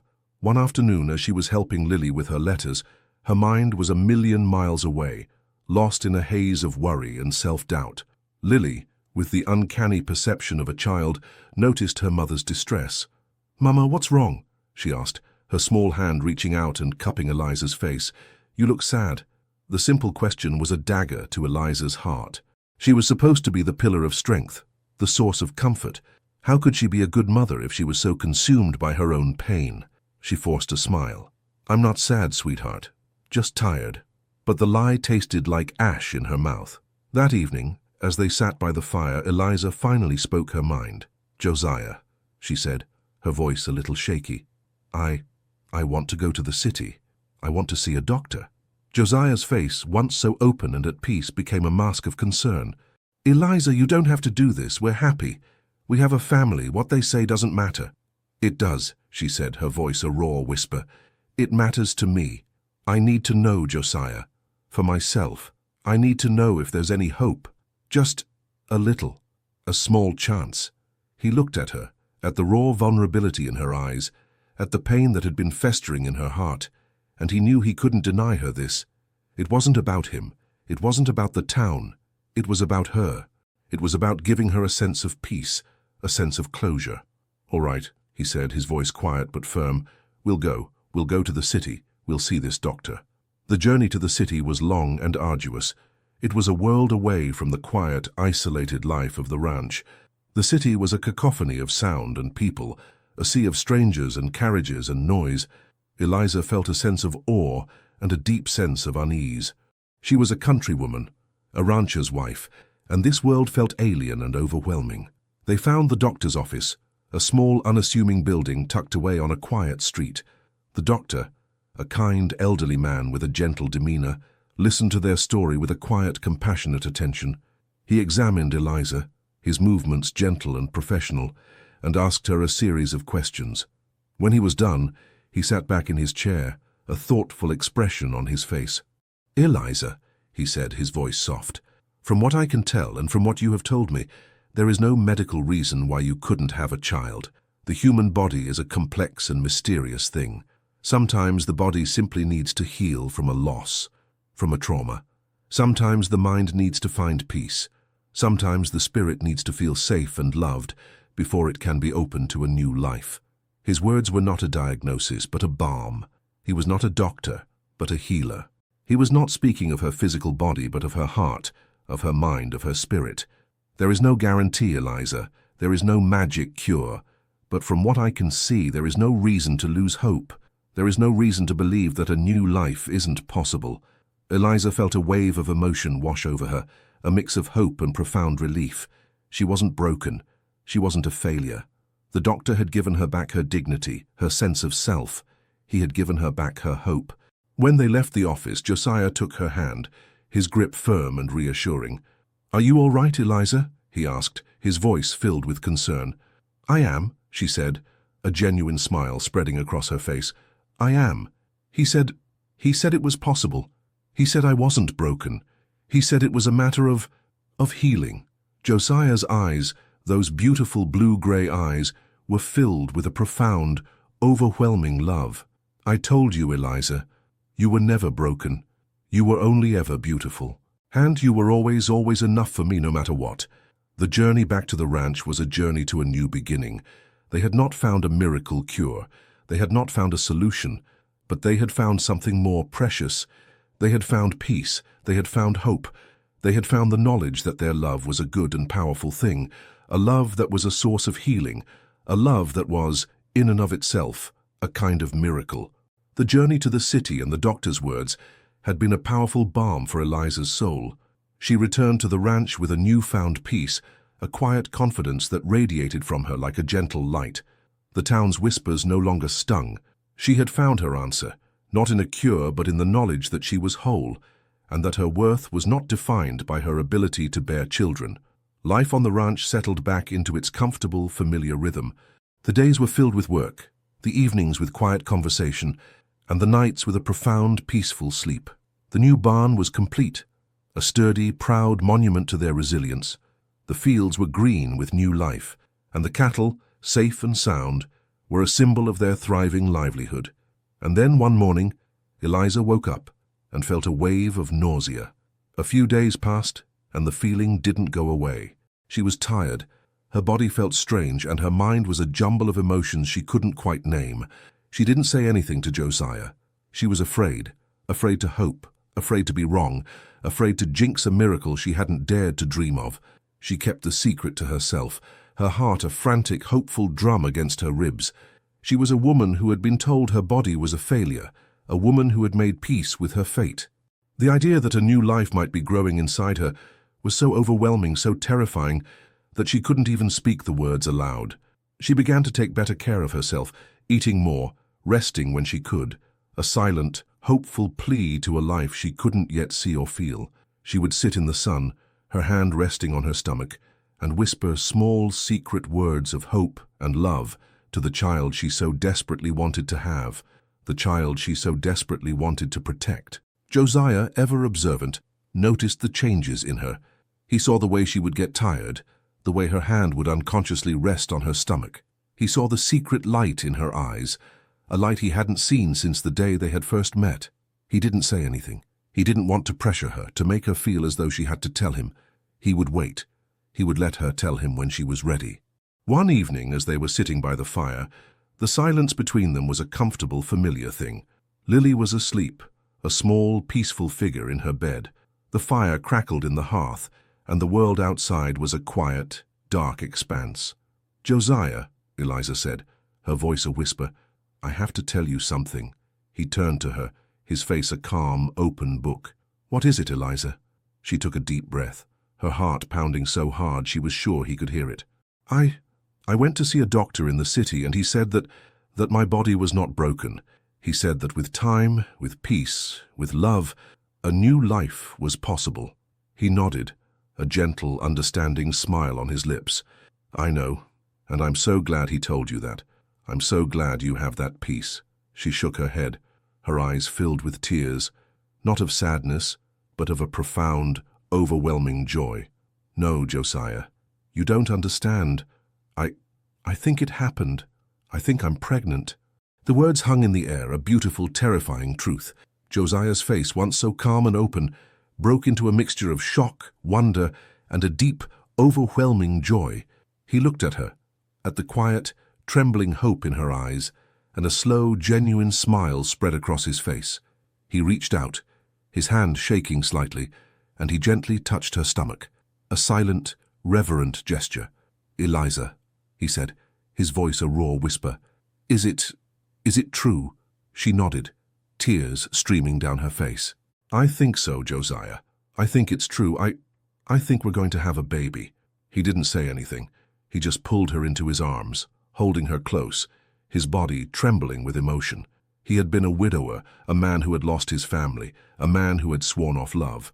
And now here he was, a husband, a father, and a man who was about to become a father again. The woman who had been sold for being barren was about to give him a son, or a daughter. It didn't matter. It was a miracle, a new life, a new beginning, a testament to a love that had been forged in the fires of adversity, a love that was now, finally, ready to create new life. The joy and wonder of Eliza's pregnancy was a private, precious secret for a few weeks. They held it close to their hearts, a quiet, shared miracle. But a secret like that, a secret born of such a deep and profound hope, could not be kept for long. The subtle changes in Eliza's body, the quiet glow in her eyes, the way Josiah looked at her, it was a story that needed no words. Lily, with the intuition of a child, was the first to ask. "Mama," she said one afternoon, her small hands resting on Eliza's stomach, "is there a baby in there, like the one my cousin Clara is going to have?" Eliza's heart swelled with love and a fierce, protective joy. "Yes, sweetheart," she said, her voice soft and full of emotion. "There is. You're going to be a big sister." Lily's eyes, a bright, happy brown, widened with wonder, and a delighted smile spread across her face. "A sister? Or a brother? We don't know yet," Eliza said. "But whatever it is, it's a blessing." The news, once spoken aloud, began to spread. The first to know were their closest neighbors, the kind-hearted ones who had helped them rebuild the barn. Their reactions were a mixture of shock, wonder, and genuine happiness. The story of the barren widow who had given a rancher his son was a testament to the power of hope, of love, of a quiet, unyielding faith. The news reached town, and the whispers, once so cruel and full of jealousy, were replaced by a new, more respectful kind of gossip. The women who had once scorned Eliza now looked at her with a new kind of respect, a quiet, grudging admiration. The man who had sold her, the family who had cast her out, they had been proven wrong. The town had seen a miracle. The rancher, a good man, had found a good woman, and together they had overcome a profound, heartbreaking tragedy. The news, of course, reached the ears of Thomas Sr. and Beatrice. They had left town, their pride shattered and their last bit of power gone. But the news, a vengeful ghost from their past, found them. They heard about the new barn, about the thriving ranch, and now about the baby. The woman they had sold, the woman they had called barren, was about to give the man they despised a new heir. It was a final, crushing blow. They had tried to ruin her, to shame her, to break her, but in doing so, they had given her a chance at a new life. And that life, it seemed, was more beautiful, more full of joy, and more blessed than anything they had ever had. Eliza felt a strange sense of vindication, not of bitterness, but of a quiet triumph. She had been a victim of their cruelty, but she had become a symbol of hope. She was a living testament to a God who, in the midst of a life's greatest trials, could bring forth a miracle. One afternoon, a neighbor's wife, a woman who had once been among the most vocal of the gossips, came to the ranch, her face filled with a rare, humble honesty. "Eliza," she said, her voice a little shaky, I owe you an apology. We were wrong about you. We were cruel. We were a little jealous. We couldn't understand how a man like Josiah would choose a woman like you. We were wrong. You're a good woman, and you deserve all the happiness in the world." Eliza looked at the woman, at the sincere, humble apology in her eyes, and she felt a wave of forgiveness wash over her. She had been hurt, but she had also been healed. She had been wronged, but she had also been blessed. The miracle of her pregnancy was not just a testament to her love for Josiah, but a testament to the power of forgiveness, of second chances, of a new beginning. She was no longer the barren widow. She was a mother, a wife, a woman who was loved. And her story was not a story of shame, but a story of redemption, a story of a God who, in the midst of a life's greatest trials, could bring forth a miracle. The ranch became a haven of anticipation and quiet joy.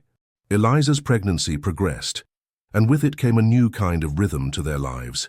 Josiah, who had always been so stoic and contained, became a gentle, anxious presence. He would fuss over Eliza, making sure she was warm, that she was rested, that she was not overexerting herself. He would talk to her belly, his voice a low, tender rumble, his hand resting on her stomach, a silent, reverent gesture. "He's going to be a good papa," Lily would say, her small hand patting her father's.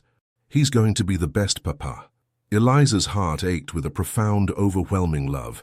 She had found a family, a home, a love she never thought possible, but with the joy came a quiet, persistent fear. She had been a widow, and Josiah had been a widower. They both knew the brutal, unforgiving nature of life in the Old West. She knew that a pregnancy, a birth, could be a dangerous and uncertain journey. She didn't speak of her fears to Josiah. She didn't want to worry him, to burden him with a fear that was so deeply, so intrinsically hers. but she saw the flicker of anxiety in his own eyes, the way he would watch her, a silent, protective love in his gaze. He had lost a wife and a child in childbirth. The thought of losing her, of losing this new life, was a fear that lived in the deepest part of his soul. One evening, as they were sitting by the fire, the silence between them was a heavy, unspoken thing. Eliza finally broke it. "Josiah," she said, her voice a little shaky, Are you worried?" He sighed, the sound a mix of relief and profound exhaustion. He took her hand in his. "I am. I'm terrified. I lost Clara. I lost our child. I can't go through that again, Eliza. I can't lose you. I can't lose this baby." His honesty was a raw, visceral thing, and it was a balm to her soul. She wasn't alone in her fear. He was just as terrified as she was. "I know," she said, her voice a whisper. "I'm scared too, but we're in this together, Josiah. Whatever happens, we're in this together." He nodded, and his hand tightened around hers. "I know, and I promise you, Eliza, I will do everything in my power to make sure you're both safe. I will find the best midwife. I will do everything I can." The weeks turned into months, and Eliza's belly grew. She was a beautiful, blooming picture of a woman in love, a woman who was about to become a mother. The community, once so cold and judgmental, had become a source of support and kindness.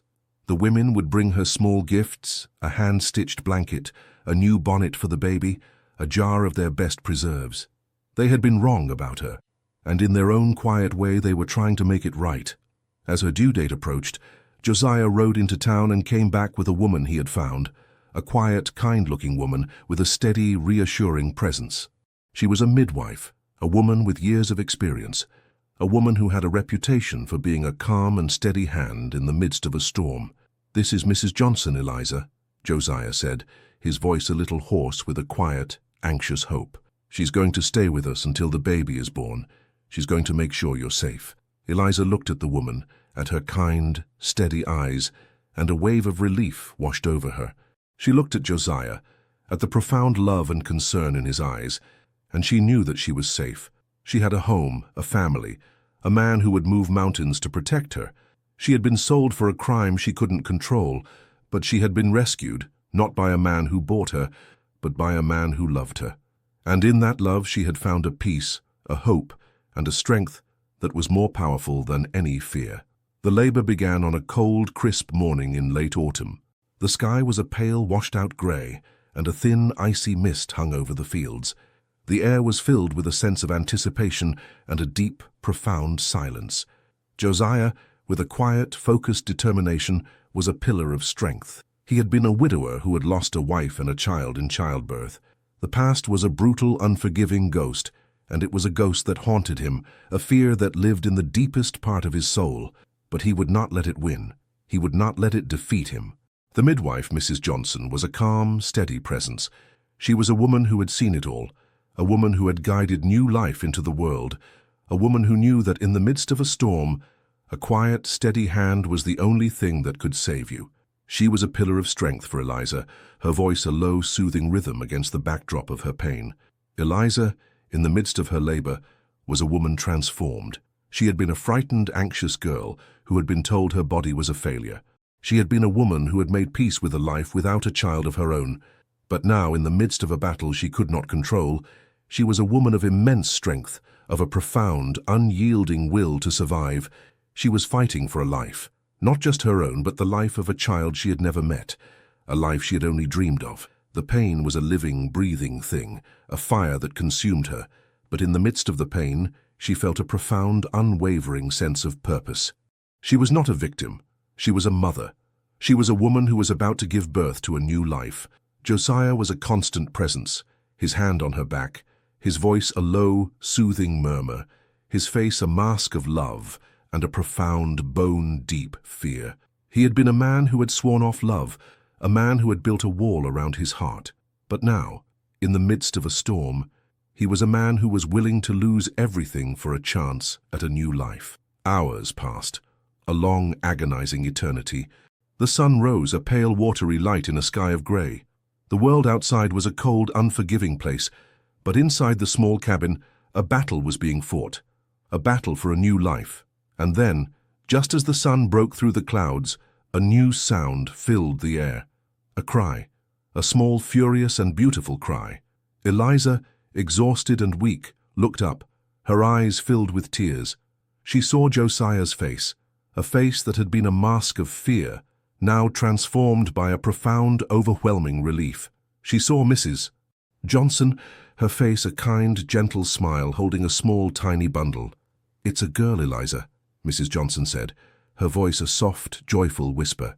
"A healthy, beautiful little girl." The words were a balm to Eliza's soul. A girl. She was a mother. She had given birth to a daughter. She had been told she was barren. She had been sold for a crime she couldn't control. And now, here she was, a mother, a woman who had brought forth a new life. Josiah came to her, his face a mask of a profound, overwhelming love. He kissed her forehead, his lips a gentle, reverent touch. "You did it, Eliza," he said, his voice a raw whisper. "You did it. You're my hero." He held the baby in his arms, his body trembling with a profound, overwhelming love. He had lost a child in childbirth, and now he had a new one, a daughter, a new life, a new beginning. The past was a ghost. The future was here, in his arms. In the quiet, beautiful cry of a new life, the story of a widow sold had ended, and the story of a wife, a mother, a family had just begun. The arrival of the new baby was a quiet, joyful revolution. The world outside, with its constant demands and its unending toil, faded into a distant, unimportant murmur. The small cabin, once so quiet, was now filled with the gentle cooing of a newborn, the soft rhythm of a rocking chair, and the peaceful, profound contentment of a family that had found its purpose. Eliza, now a mother of two, was a picture of serene, quiet happiness. She had been a woman who had made peace with a life without a child of her own. But now, in the quiet, gentle rhythm of her days, she was a mother. She was a woman who had a purpose, a woman who was loved. The years of sorrow, of loss, of loneliness had been a long, hard road. But the road had led her here to this moment, to this profound and overwhelming joy. Josiah was a man transformed. He was a father again, a man who had a new purpose, a new meaning. He would sit for hours, holding the baby in his arms, his face a mask of a profound, overwhelming love. He had been a widower, a man who had built a wall around his heart. But now, here he was. Fair father, a husband, a man who was filled with a love that was deeper, more profound than anything he had ever known. They named her Hope. It was a name that was born of a long, hard journey. It was a name that was a testament to the fact that even in the midst of a life's greatest trials there was always a glimmer of hope. Lily, with the profound love of a child, was the best big sister a baby could ever ask for. She would sing to the baby, her voice a sweet, innocent melody. She would play with her small hands holding the baby's tiny fingers, her face a picture of a profound, overwhelming love. She had been a little girl who had lost her mother, but now she was a big sister. She was a child who was part of a family that was built on a foundation of love, of hope, and of a quiet, unyielding faith. The community, having watched their journey, was a constant source of support and love. The women would come to the ranch bringing food, gifts, and a quiet, humble respect. They had been wrong about her. They had judged her, but they had also seen the light in her eyes, the joy in her heart, the profound love that she had for her family. They had seen a miracle, and in their own quiet way they were trying to be a part of it. One afternoon, a woman, an older woman with a face that was a map of a long, hard life, came to the ranch. She was a woman who had lost her husband, her child, her home. She was a woman who had been through a long, hard road. "Eliza," she said, her voice a little shaky. "I came to see her. I heard she was a miracle, a baby born of hope." Eliza, with a quiet, gentle love, let her hold the baby. The woman held the baby in her arms, her face a mask of a profound, overwhelming wonder. She had seen so much loss, so much sorrow. But in the quiet, gentle cooing of a newborn, she saw a glimmer of hope. She saw a reason to keep living. She saw a reason to keep fighting. The miracle of the baby was not just for Eliza and Josiah. It was for the whole community. It was a testament to a life that had been broken, but had been made whole again. It was a testament to a love that had been forged in the fires of adversity. It was a testament to a God who, in the midst of a life's greatest trials, could bring forth a miracle. The story of a widow soul had ended, and the story of a wife, a mother, a family had just begun. And in the quiet, beautiful cry of a new life, a new chapter had begun, a chapter of hope, a chapter of love, a chapter of a life that was a testament to a God who, in the midst of a life's greatest trials, could bring forth a miracle. The years passed like a river flowing toward the sea. Hope grew, a beautiful, vibrant reflection of her mother's kind spirit and her father's quiet strength. She had her father's blue-gray eyes but her mother's smile, and a laugh that could light up the darkest room. She was a bright, happy girl, loved and cherished by a family that was built on a foundation of second chances and a love that was a testament to a quiet, unyielding faith. Lily, now a young woman, was a picture of serene, quiet happiness. She was her father's daughter, a woman of the land, a woman who was a good shot, a woman who could ride a horse like the wind. But she was also her mother's daughter, a woman of grace, of kindness, of a quiet, unyielding strength. She was a daughter who had found a mother in a woman who was a stranger, and in that love, she had found a family. Josiah was a man who was at peace. The deep lines of sorrow that had been etched on his face had softened, replaced by a quiet, profound contentment. He was a father, a husband, a man who had built a life, a family, a home. He was a man who had lost everything, but in that loss he had found something more precious than anything he had ever had. The ranch was a testament to their life, a quiet, thriving homestead that was a symbol of their resilience, their hard work, and their love. The new barn was a sturdy, proud monument to their will to survive. The fields were green with new life, and the cattle, safe and sound, were a symbol of their livelihood, of their future. One afternoon, a traveling photographer came to the ranch. He was a quiet, unassuming man, a man who had seen a lot of life. He looked at the family, at the quiet, profound love that radiated from them, and he knew he had to take their picture. They stood together, a family portrait that was a testament to their journey. Josiah, tall and strong, his hand resting on Eliza's shoulder, his face a mask of a profound, overwhelming love. Eliza, a beautiful, serene picture of a woman who was at peace, her hand resting on her stomach, her eyes filled with a quiet, unyielding joy. Lily, a young woman of quiet strength, her arm around her sister, her face a picture of a profound, overwhelming love. And Hope, a beautiful, vibrant picture of a new life, a new beginning, a new hope. The photographer took the picture, and as he did, he felt a sense of awe. He had taken thousands of pictures, of families, of people, of life. But he had never taken a picture of a family like this one. He had never taken a picture of a family that was a testament to a love that was born of a long, hard road, a love that was a testament to a quiet, unyielding faith. The picture was a final, beautiful chapter in their story, a story of a widow sold, of a rancher who was a hero, of a family that was a testament to a love that was a quiet, unyielding faith. The picture was a final, beautiful chapter in their story. A story of a widow sold, of a rancher who was a hero, of a family that was a testament to a love that was a quiet, unyielding faith. The picture was a final, beautiful chapter in their story. A story of a widow sold, of a rancher who was a hero, of a family that was a testament to a love that was a quiet, unyielding faith. The years continued their steady march, and with them, the Thorne family became a quiet, enduring legend in the territory. Their story, once a source of bitter gossip, had transformed into a tale of resilience, love, and a faith that could move mountains. The town of Harmony Creek, which had once been a crucible of judgment, had become a testament to the power of forgiveness and the quiet grace of second chances. Hope grew, a bright, curious girl who was filled with a joy that was a direct reflection of the love that had brought her into the world. She would sit for hours, listening to her mother and father tell her the story of how they met.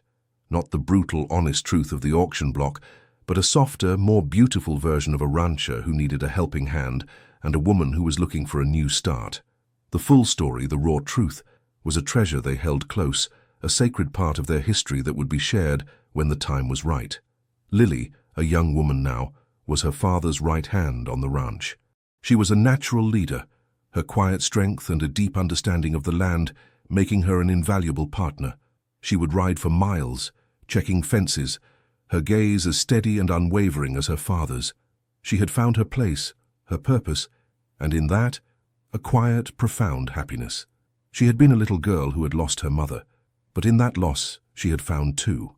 Josiah and Eliza, in their golden years, were a picture of a love that was not born of youthful passion, but of a quiet, enduring commitment. They would sit on the porch in the evenings, their hands clasped together, watching the sun set over the vast, beautiful land they had built together. The silence between them was a comfortable, familiar thing, a space filled with a lifetime of shared memories, of shared joys, and of a love that had stood the test of time. Their legacy was not just the thriving ranch, the sturdy barn, or the green fields. Their legacy was the family they had built, a family that was a living, breathing testament to a love that was a quiet, unyielding faith, a love that had been born of a long, hard road, a love that was a testament to a God who, in the midst of a life's greatest trials, could bring forth a miracle. Eliza, now a grandmother, would often sit in the rocker, her hands busy with a needle and thread, a small knowing smile on her face.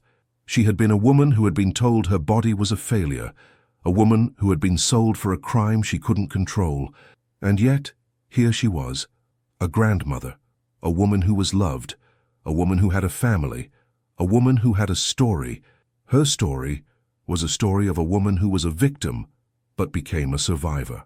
A story of a woman who was a stranger but became a partner.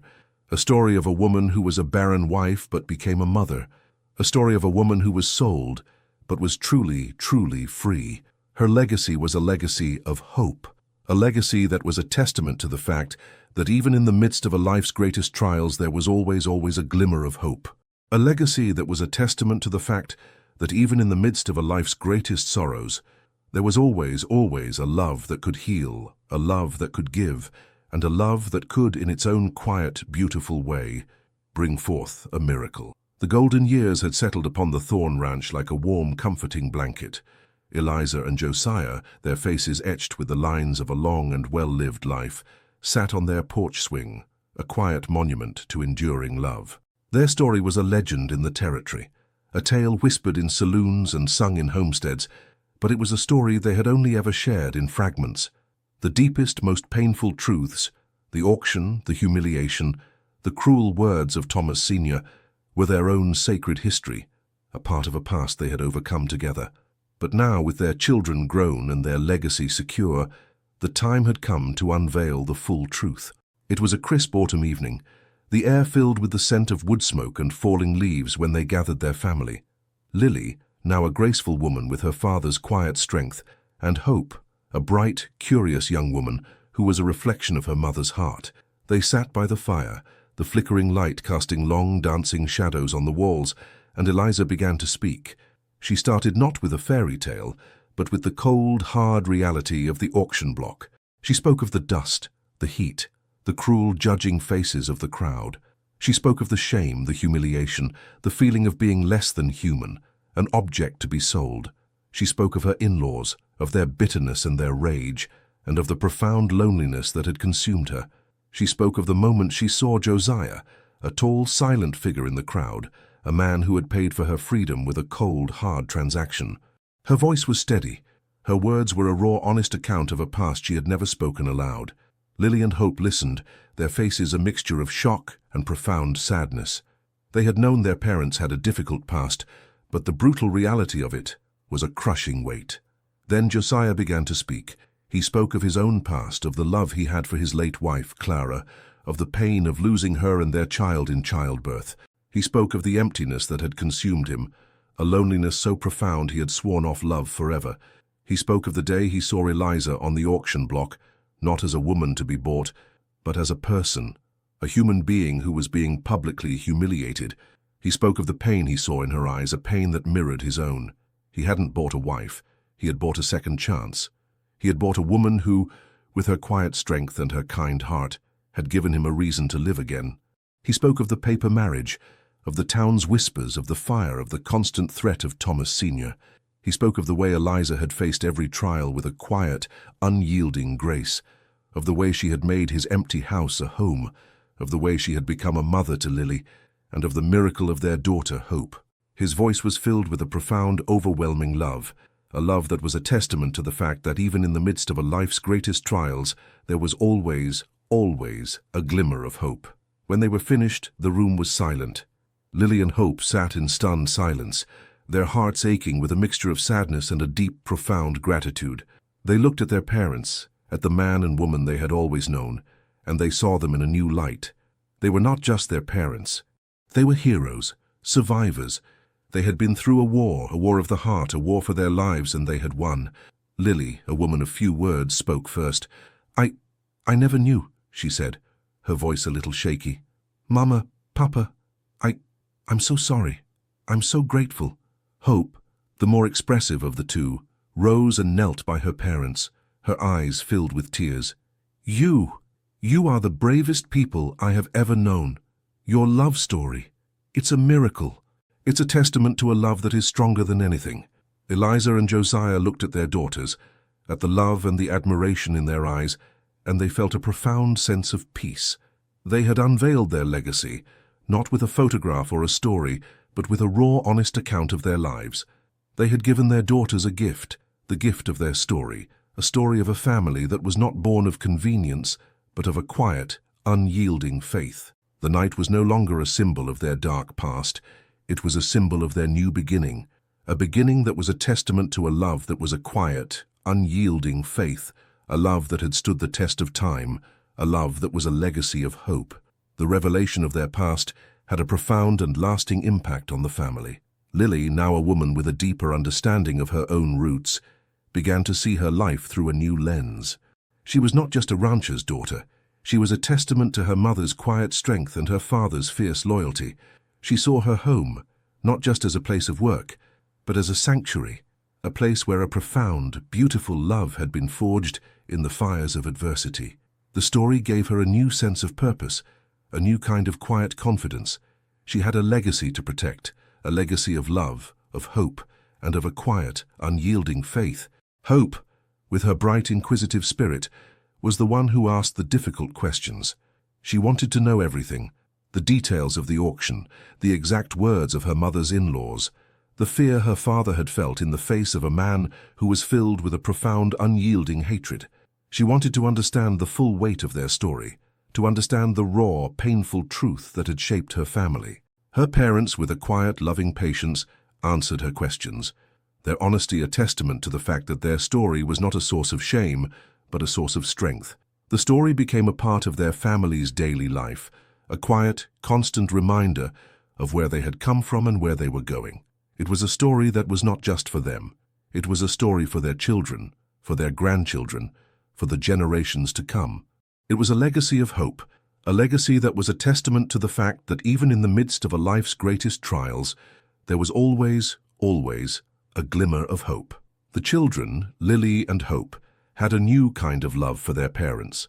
It was a love that was born not just of a child's love for a parent, but of a profound respect for their strength, their resilience, and their quiet, unyielding grace. They saw their mother, not just as a caregiver, but as a hero.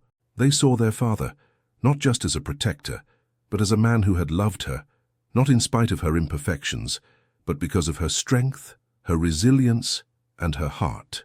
One day, as they were sitting by the fire, Lily, now a woman with a quiet, knowing grace, spoke her mind.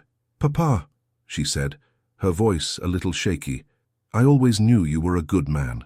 I always knew you were my hero. But now I know why. You didn't just save Mama. You saved all of us. You saved our family." Josiah, now an old man with a heart that was full of a profound, overwhelming love, looked at his daughter, and his eyes filled with tears. He had been a man who had lost his family, a man who had sworn off love, but here he was, a father, a grandfather, a man who was loved, cherished, and respected, a man who had built a family, a legacy, a life. Hope, with her bright, curious spirit, had her own plans for the future. She was a woman who was filled with a profound sense of purpose. She would go to the city, to the college, to the world, but she would always remember where she had come from. She would always remember the story of her family, a story of a woman who was sold, a man who was a hero, and a family that was a testament to a love that was a quiet, unyielding faith. The Thorn Ranch was not just a place of work, but a place of history, a place where a woman's body had been sold, and a place where a woman's heart had been given, a place where a man's heart had been broken, and a place where a man's heart had been healed, a place where a new life had been born, and a place where a new legacy had begun. The story was not just for them. It was a story for the world, a story that was a testament to a love that was a quiet, unyielding faith, a love that had stood the test of time, a love that was a legacy of hope.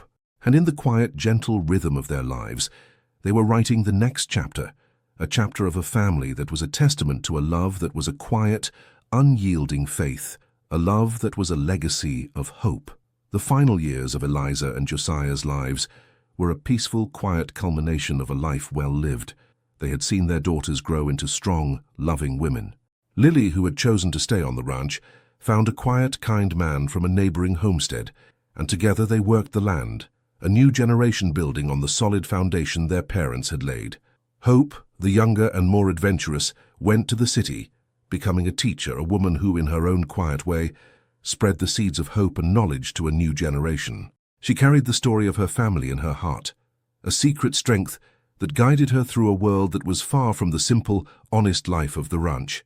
Eliza and Josiah, now with grandchildren and great-grandchildren, were the living, breathing heart of the family. They would sit on their porch, their hands clasped together, a silent, comfortable presence that was a testament to their love. They were no longer the young, burdened couple who had fought a bitter war for their home and their lives. They were two people who had found each other in the midst of a storm, and in that storm they had found a love that was more solid, more real than anything they could have ever imagined. The ranch was their legacy, the sturdy barn, the green fields, the thriving livestock. It was a monument to their hard work, their resilience, and their quiet, unyielding faith. But their truest legacy was the family they had built, a family that was a testament to a love that was born not of passion, but of a quiet, enduring commitment. A love that had been forged in the fires of adversity, a love that was a legacy of hope. One evening, as the sun began to set, painting the sky in a final, fiery wash of orange and gold, Eliza and Josiah sat on their porch swing, their hands clasped together. The air was cool and crisp, filled with the scent of pine and wild sage. They watched their family gather in the distance, their grandchildren and great-grandchildren, a beautiful, vibrant picture of a new generation. They had been a woman who was sold, a man who was a hero, and a family that was a testament to a love that was a quiet, unyielding faith. "We did it, Josiah," Eliza said, her voice a soft, happy whisper. "We made it." He nodded, his gaze fixed on the horizon, his hand tightening around hers. "We did, Eliza. And I wouldn't have it any other way. You were worth every second of it. You were worth everything." The words were not the dramatic declarations of a romantic novel. They were simple, honest, and heartfelt, and they were more powerful than any flowery speech. They were a testament to a love that had been a slow, steady burn, a quiet, profound affection, a love that was a miracle, a love that was a legacy, a love that was a final, beautiful chapter in a story that had begun in the midst of a life's greatest trials. The sun finally set, and the world was bathed in a final golden light. Eliza and Josiah sat in silence, their hands still clasped together, their hearts full of a profound, overwhelming love. The story of a widow sold had ended, and the story of a wife, a mother, and a family had just begun. And in the quiet, gentle rhythm of their lives, they were writing the final, beautiful chapter, a chapter of a family that was a testament to a love that was a quiet, unyielding faith, a love that was a legacy of hope.